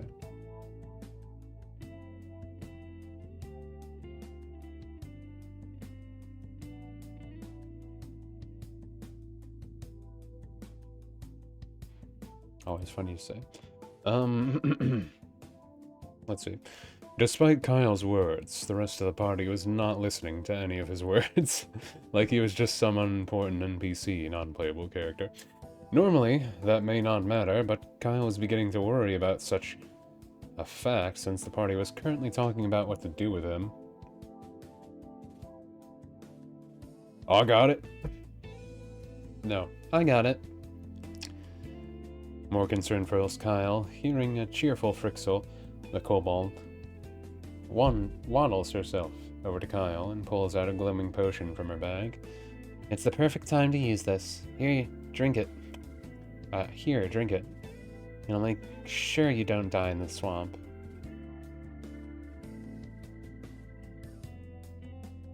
Despite Kyle's words, the rest of the party is.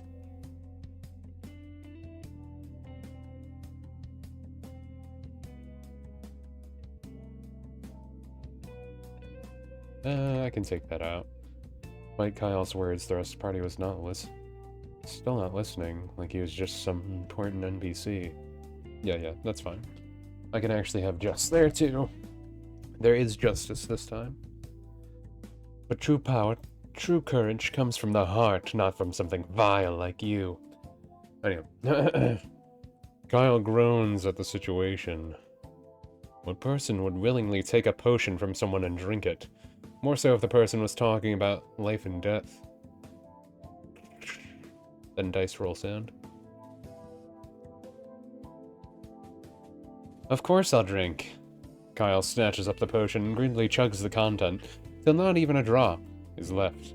Feeling the last of it go down his throat, a wave of worry washes over him. The dice, again. The dice made him act out again. Oh, come on.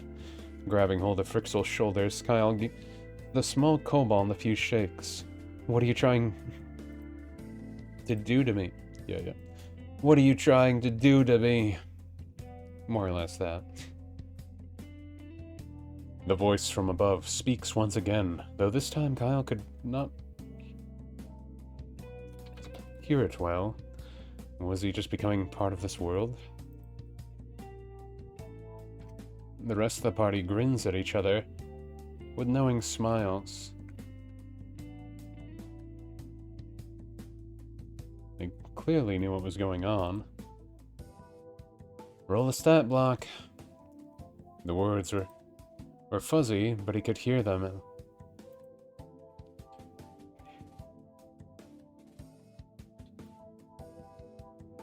But he could hear a few, at least.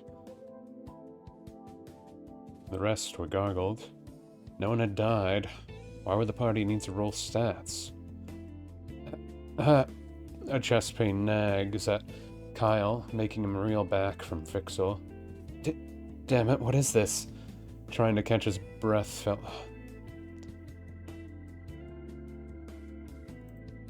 Trying to catch his breath was hard. Something was overcoming him. Then he hears it, the roll of dice from the clouds above. You gotta be kidding me. The potion made me player? Pausing a few moments. Pausing a few moments, still holding it aside, Kyle shakes his head and sighs. Wait. Why would they all get to make a player character together? That doesn't make sense. They'll make something dumb if they merge their ideas together. If they merge their ideas. Yeah, that's fine. Complaining and whining aside, Kyle hears from above more and more dice roll. If they were rolling out a character, it would make sense to roll out several stats and reroll, if possible. Point buy was rather boring after all. Well, maybe, Kyle whispers, softly. Yeah. Whispering is already soft. Redundant, Kyle whispers, his eyes wincing.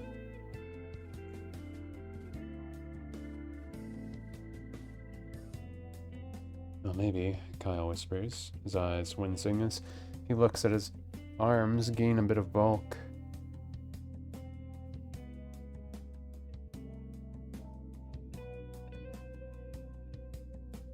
Maybe it won't be bad. It'll make me strong, right? Even a level 1 is better than a normal person. That is true. A level 1 is better than a normal person. These words are factual. These are the voyages of the Starship Enterprise.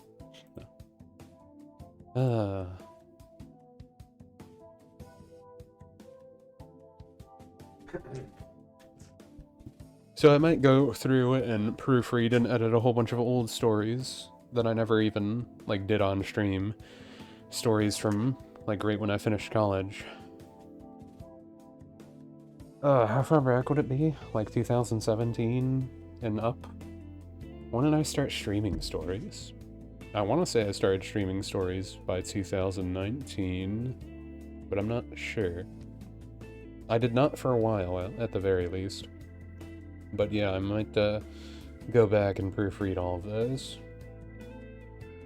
Because I'm thinking about putting them all on Amazon as actual books, because one of the ones that I just put on there just to see what would happen has actually been bought a few times. So if someone's actually willing to pay for that, if I actually go back and proofread some of the old ones, I could post those and maybe get a few handful of coins here and there. Anyway. Oh, I know. Oh, I know. It has to be a girl. The muffled voice from the sky changes.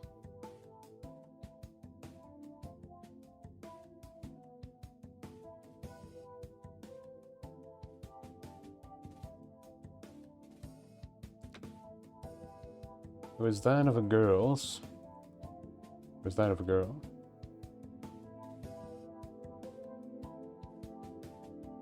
It is? That of a girl's? The muffled voice from the sky changes. It is that of a girl. It sounded like Tawny, from what Kyle could tell. The party was talking about how to change their random NPC, which just happened to be Kyle now. What they say won't actually happen though, right? Yeah, we gotta make a muscle babe to tank for us.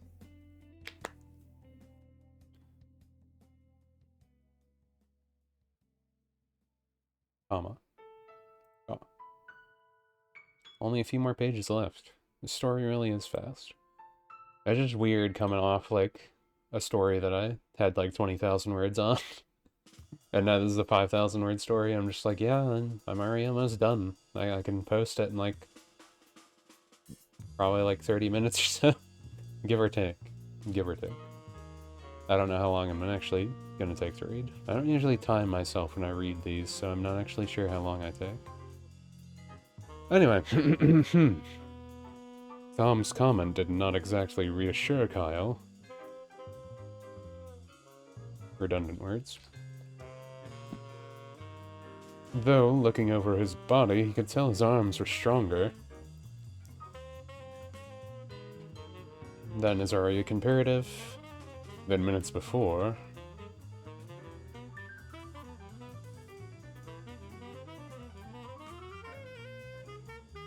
Are they writing this stuff on the character sheet or something?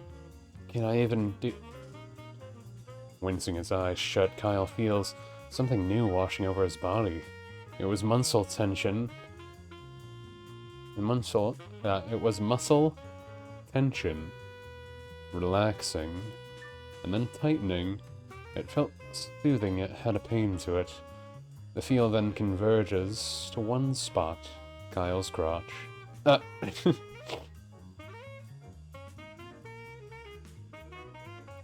Kyle falls to the ground, feeling his body tighten. Drool runs off his lips as he grabs at his pants, trying to stabilize himself. It was obvious to him what was happening. The tugging, the pulling, the twisting in his gut. The party's words were changing him. His crotch presses into itself, and grabbing at it with his hands does nothing. He thought it'd be painful at first, but it actually felt pleasing. He's enjoying it like some sort of masochist. No. We like to have fun here. Kyle's cheeks beat red as a loud moan rolls off his lips. Victriol, of course, laughs, and Frixel covers her mouth. Gork remains aloof, but still watches the changes like it was a sideshow. Dang it, stop watching. A few moaning words of resistance are all Kyle can muster. His back arches, and he grits his teeth. His balls he so tried to save twist from his hand. CBT. No. His chicken he thought would not vanish does the same. A smooth surface is left, while a new opening is created a tad lower between her legs. Kyle's made a girl just like that.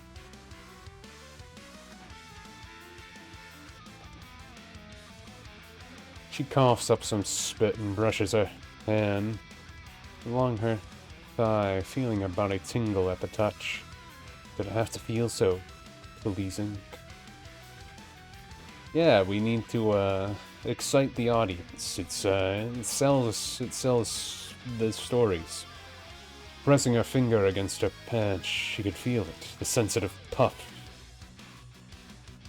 Yeah. Sensitive, puffy skin getting moist. Whining within the pleasure. Kyle reels her hand back, trying to restrain herself. Her body, of course, was still changing, though. Her legs twitch, and suddenly...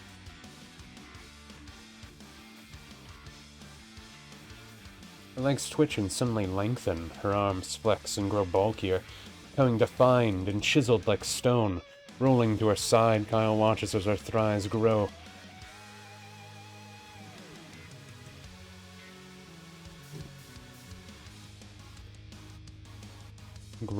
And show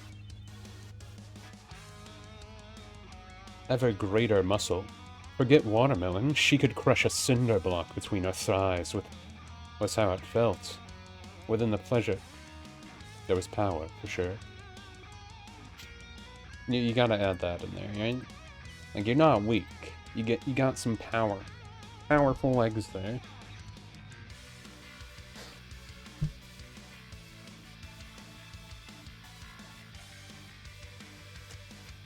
Okay, yeah, I can definitely add a little more. I forgot to do the hair, so I can throw that in here. I think I'll do it after the skin part, probably. Okay. Frixel claps her hands, like she was just watching a circus act on.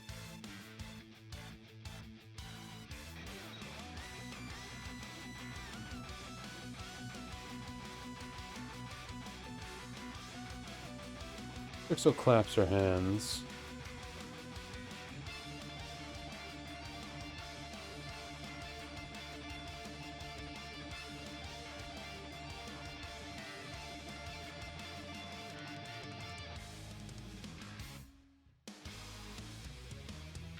I guess it is happening. Crystal claps her hands like she is watching a circus act end. And her voice snaps. Feel.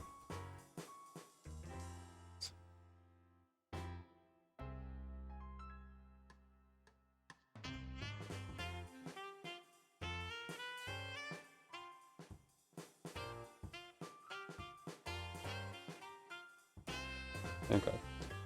Okay, Crystal claps her hands like she is watching a circus act end. Her voice now filled with excitement, she looks between her male companions eagerly.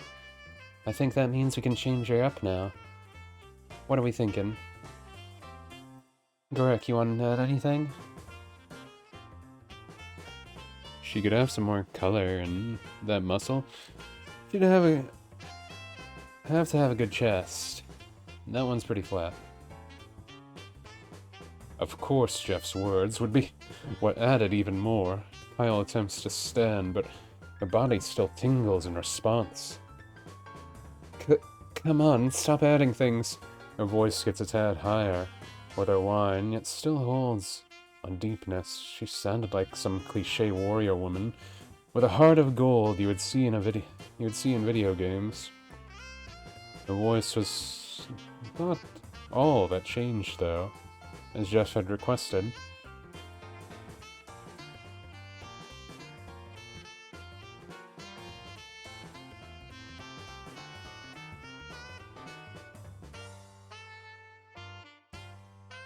As Jeff had requested, Kyle watches her pale white skin.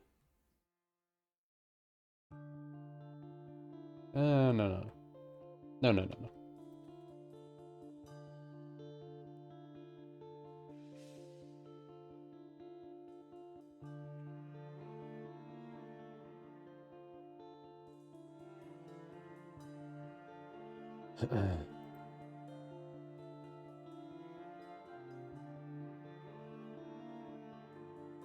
Her voice was not all that changed, though, Jeff said.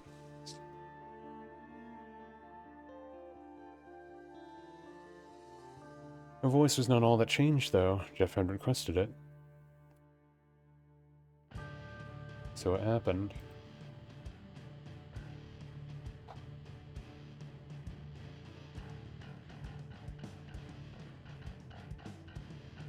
Kyle's pale white skin.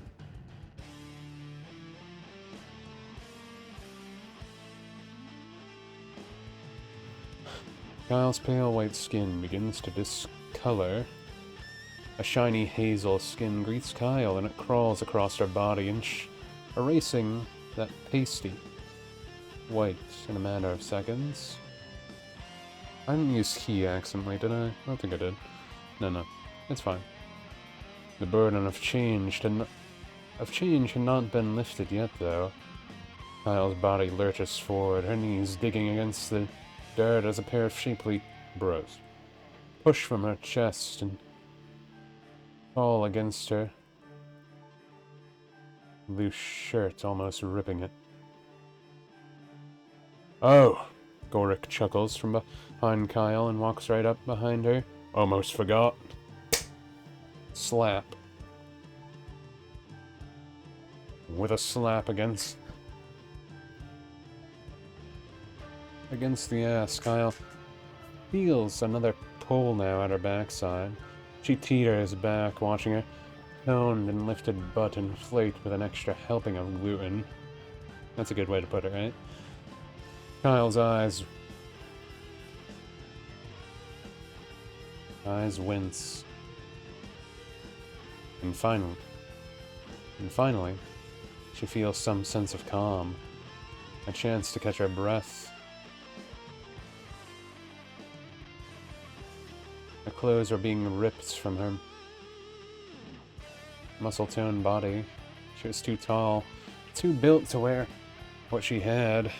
If she did stand up, her clothes would just rip off now. A nudge of her knee, and she feels her pants starting to rip at her backside. It was already big. Did you really need to make it bigger?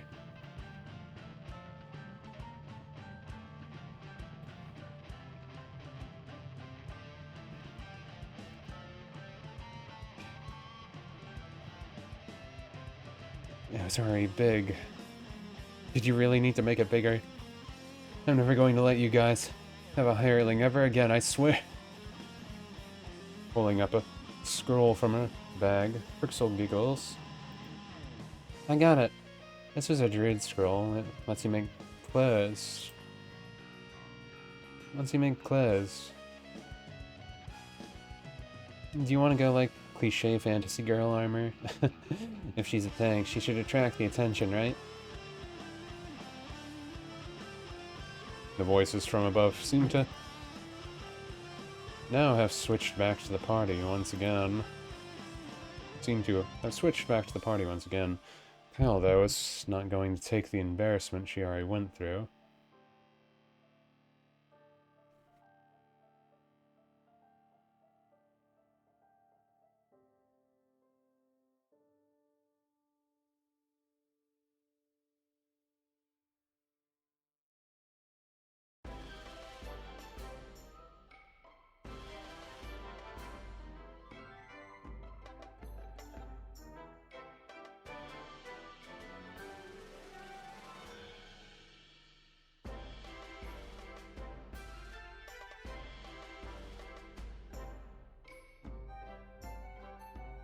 Instead of letting them babble, she speaks up loudly. No! Standing herself up, her shirt rips apart from her back and her pants as well. Shirt rips apart the back of her pants as well. The rags of cloth hang over her. Kyle stands firm, pretending it did not bother her.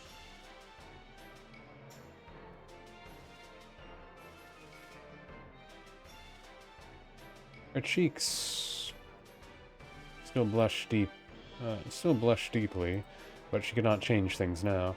Give me some normal armor. I don't care if I gotta be a tank till I get out of this swamp.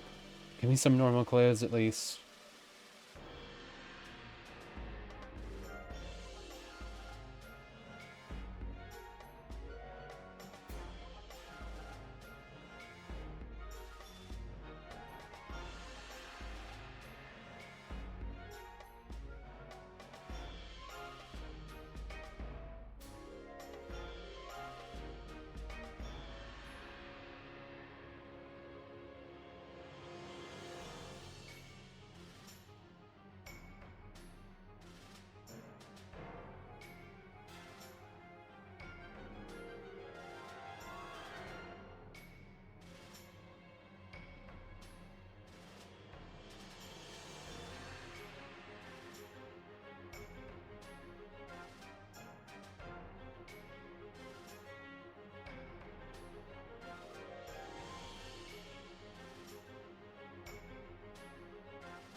What else can I add? I need like a few more paragraphs here.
Okay, I think that part will be all I need to add.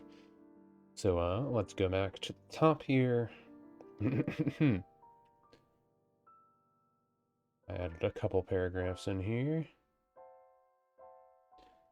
Pulling up a scroll from her bag, Frixel giggles. I got it. This was a druid scroll. It lets you make clothes. You want to go like cliche fantasy girl armor? If she's a tank, she should attract attention, right?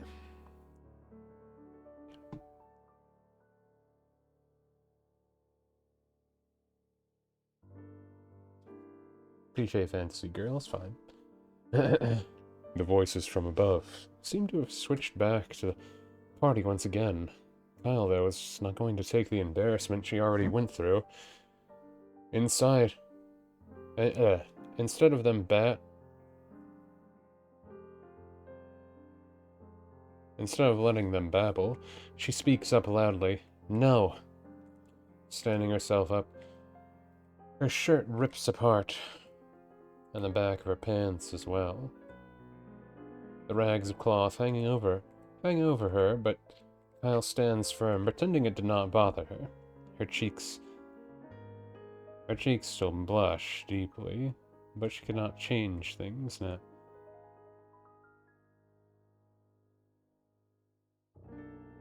She could not back down now. Give me some normal armor. I don't care if I gotta be a tank till I get out of the swamp. Give me some normal clothes at least. Victor shakes his head and points at Kyle. Kyle said, Wait. Victor looks concerned, something Kyle thought she would never see. Something is horribly wrong here. We can't move on to clothes without fixing it. Rolling his eyes, Gorik shrugs uninterested. Hey, what? That's not a big deal, man. Let's just get to the next part. I swear you always get hung up on the dumbest stuff. Squinting a bit angry now. A bit angrily now. No. Squinting a bit angrily, Victor stands in front of Gorik, looking him in the eye. As a man, this is a matter of taste. Something refined, something important. Yes, you may think it a small matter, but a lady's hair is very important. Kyle can feel her eye twitch from the stupidity, but chooses to stay silent till the bar stops ranting. A girl's hair can be long or short, sure, but all of it gives off different feelings. Making a frame with his index fingers and thumbs, Victor eyes Kyle up and down. Yes, beautiful long silky hair, fitting of the gentle giant with a temper, the simple-minded girl who doesn't know better. Kyle and Gorik both groan at the same time. Frixel, however, nods quickly, excited still. Oh yeah.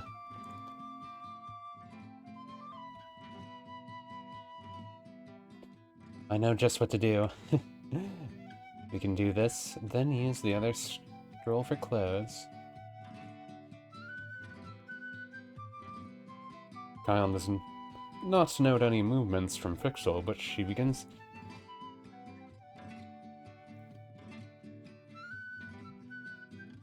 to feel her head get warm. In seconds, her normal hair becomes thick and pitch black, yet silky to the touch. Keeping her hand on her head, Kyle feels his hairs push against it, trying to grow. It's not this fast, is it? Trying to speak up, as usual, gets the girl silenced. Her head explodes in a plume of hair, locks of thick, dark black hair. Hit Kyle's backside. It was a thick, wavy mess of hair, yet clean and bouncy. Taking a small step back, Kyle feels the weight of the hair sway, tickling at her now bare legs. Jeez, haven't you all done enough Frustrated, Kyle's eyes begin to glow a soft red, and she stomps her foot down, making the earth under it crack. Making the earth under her crack. Give me some clothes already, you jerks. Victual, Gorik, and Frixel huddle up together, whispering amongst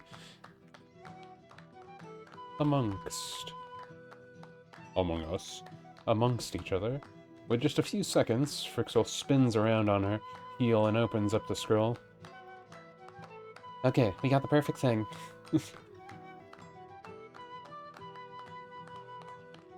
Ah.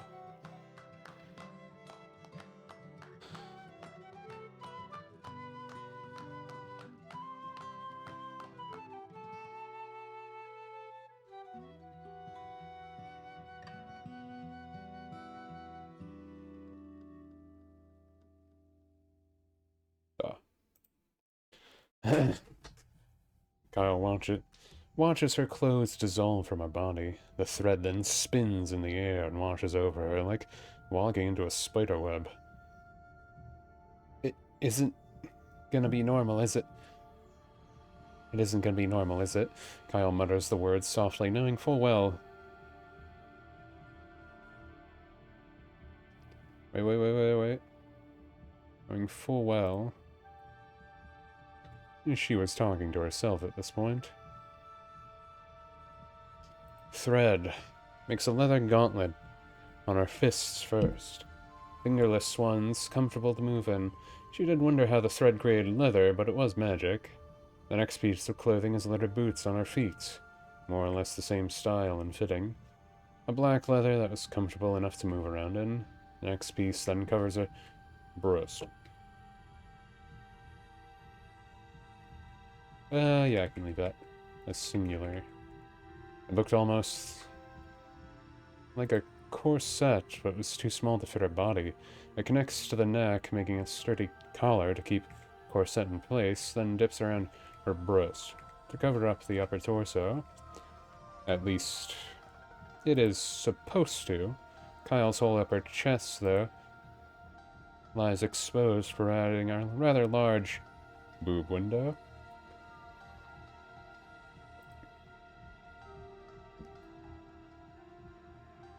The under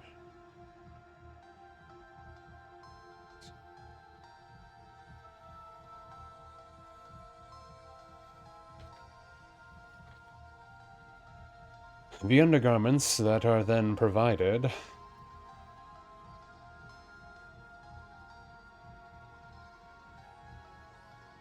are a black thong covering her privates only. Kyle had wanted to call them panties, but she could feel the thin fabric between her butt cheeks was not providing enough cover to warrant such a name. Yeah. Kyle stares off with a deadpan face, nodding slowly to herself. Maybe I would have done the same thing. But I didn't think it would happen to me.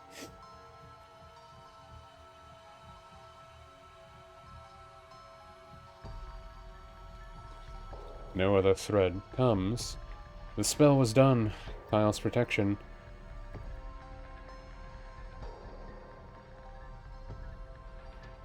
Kyle's protection was only the boots and gloves.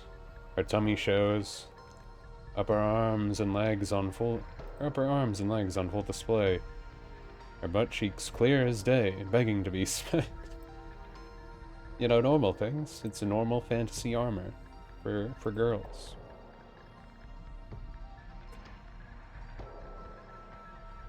If I get out of here alive, going to a clothing shop first. Virtual laughs and pulls out a large axe from his backpack that should not have been able to hold such a weapon. Yeah, here you go. If you do well, I'll lend you some gold even.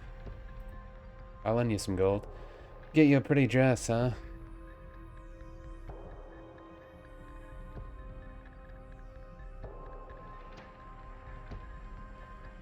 Spell was done. And Kyle's protection. It's only boots and gloves. Yeah, that's fine. That's fine. Kyle's eye twitched at the comment, but her hand now was gripping the hilt of a large great axe. Huh. You really want to say that to me now, you piece of...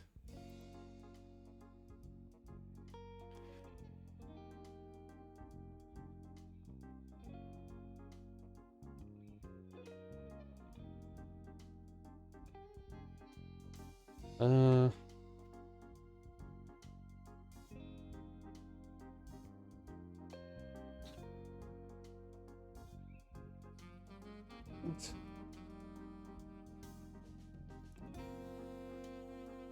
Yeah.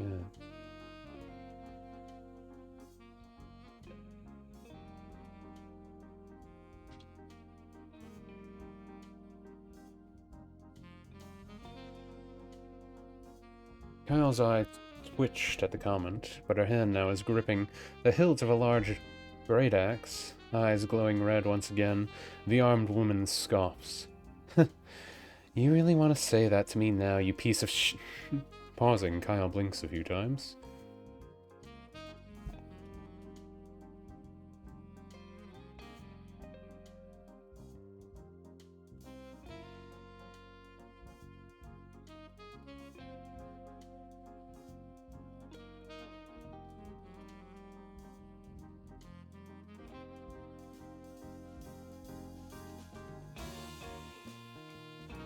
Pausing, Kyle blinks.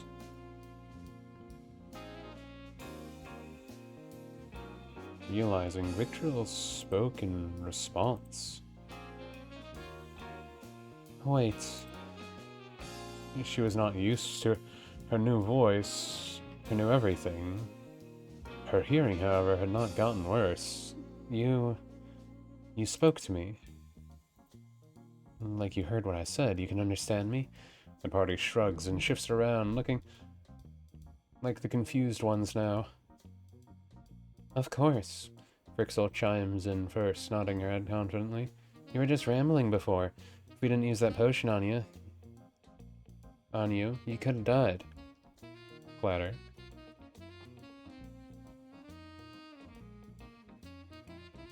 Crunch. Get crunchitized.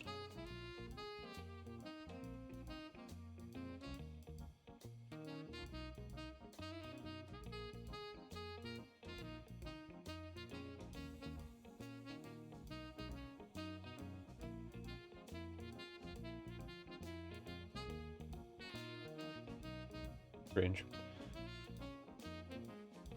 Oh. My friends are talking about Warhammer and know nothing about it.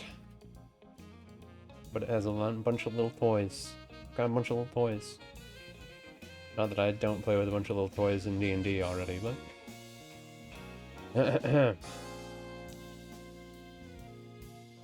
The rule of more dice. Kyle had no idea what the rule meant, though. Actually, a few things in her mind she was no longer sure about. It was like she could feel it on the tip of her tongue, but not say it aloud. Yeah, you guys did save me, I remember that. Gorik throws a scroll into the air, and Kyle watches it burn up, vanishing. If you're fuzzy, it's fine. You're a barbarian, a strong one too. Look at the size of you. You fight well. Rubbing at her cheek. That part sounded right, at least. Yeah, I mean, I know you guys needed help. Laughing nervously, she...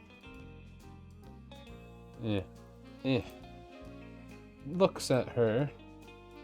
Muscles, and then the party. Y'all pretty scrawny after all. Always glad to pick up the slack. Just make sure you shoot over me. Laughing with a boisterous voice, a feeling of anxiety begins to creep over the girl. Something felt wrong. Like our thoughts were not able to do something, to define ourselves. She had a name, did she not?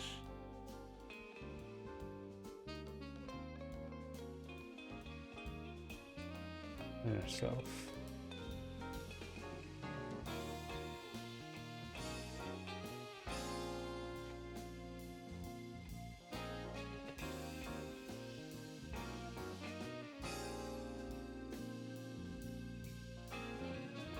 To define herself, who was she? She had a name, did she not? I know I'm not from around here. I was trying to go back home. Closing her eyes, the large woman gives her head a few shakes, trying to muster up more brain power. Ah! Now this makes sense.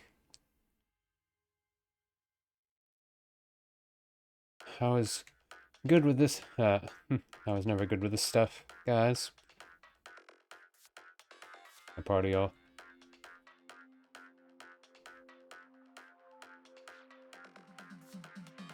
all looks to the worrying woman.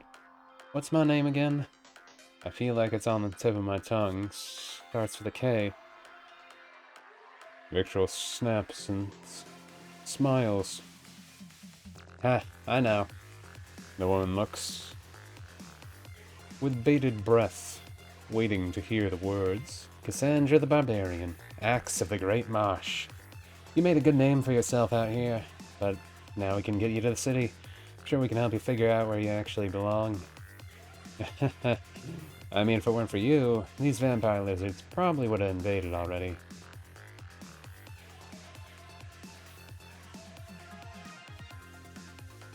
Gorak and Frixel both nod in agreement, like everything Victor had just said was made on the spot with no amount of planning.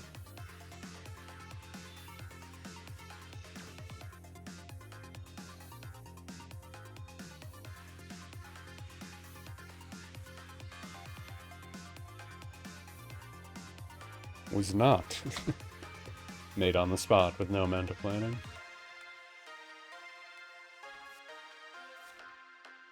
Of course. Cassandra, though, had no reason to worry about that. These people were her friends. She knew that much. And they even felt familiar. If she stayed with them, things would work out. Cassandra, I knew it was something with a K. Laughing loudly again, she swings her great axe onto her back, clipping it to its holding strap. Actually, since you guys brought it up, you lot were trying to snuff out that vampire lord, or whatever, right? The party begins to walk and talk through the swamp. Yep, Gorak pats his chest confidently. I got a good shot on the bastard, but he teleported us all the way out here, but that dumbass probably doesn't even realize he sealed his fate. Victor begins to strum at his lute, giving a loud laugh of his own. Oh, vampire lord. Frixel's ears sagged down, hearing Victor begin to sing. We're gonna send you to the door, and we think your wife's a ho... Frixel now gives Victor... Frixel now glares at Victril and smashes his foot with her boot. Stop it, you. If you're gonna sing badly, at least make it funnier. I thought it was pretty funny. Beside himself, Victril sighs and starts to hang back. Gorak then follows as they let Frixel and Cassandra lead the party. Nice. Both males of the party say the words in unison, their eyes clearly watching Cassandra's backside. Frixel sighs right back at the foolishness, but Cassandra happily stomps forward through the swamp. They finally got a tank. The session ends. People head home. And the lights go out. The adventure would have to wait for the next session.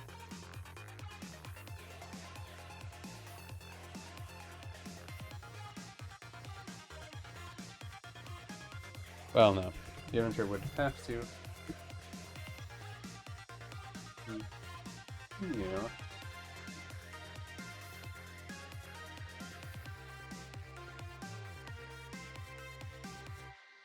The adventure would have to continue in the next session. Yeah, that's fine. That's fine. I can accept that. That's acceptable. I can zazz with that. I can understand that.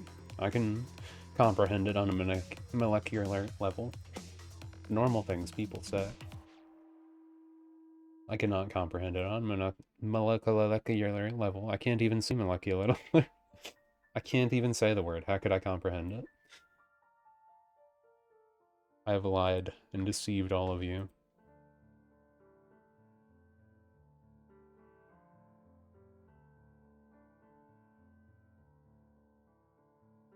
Okay, okay. I think I was hitting enter. Well, that story's done. Dunarino, Dunaruski. Now I can go make cookies. Pretty much all I'm gonna do.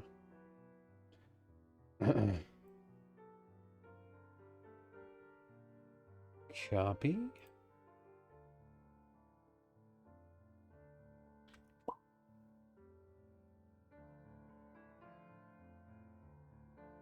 Okay. Boop, boop, boo.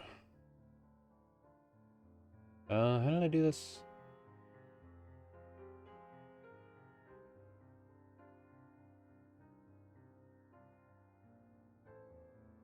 Want title.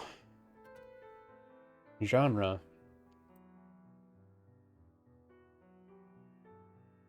Title, genre, then type of story.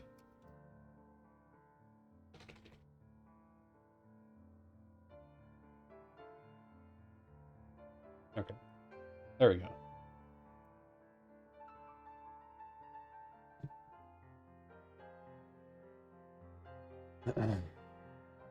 Oop.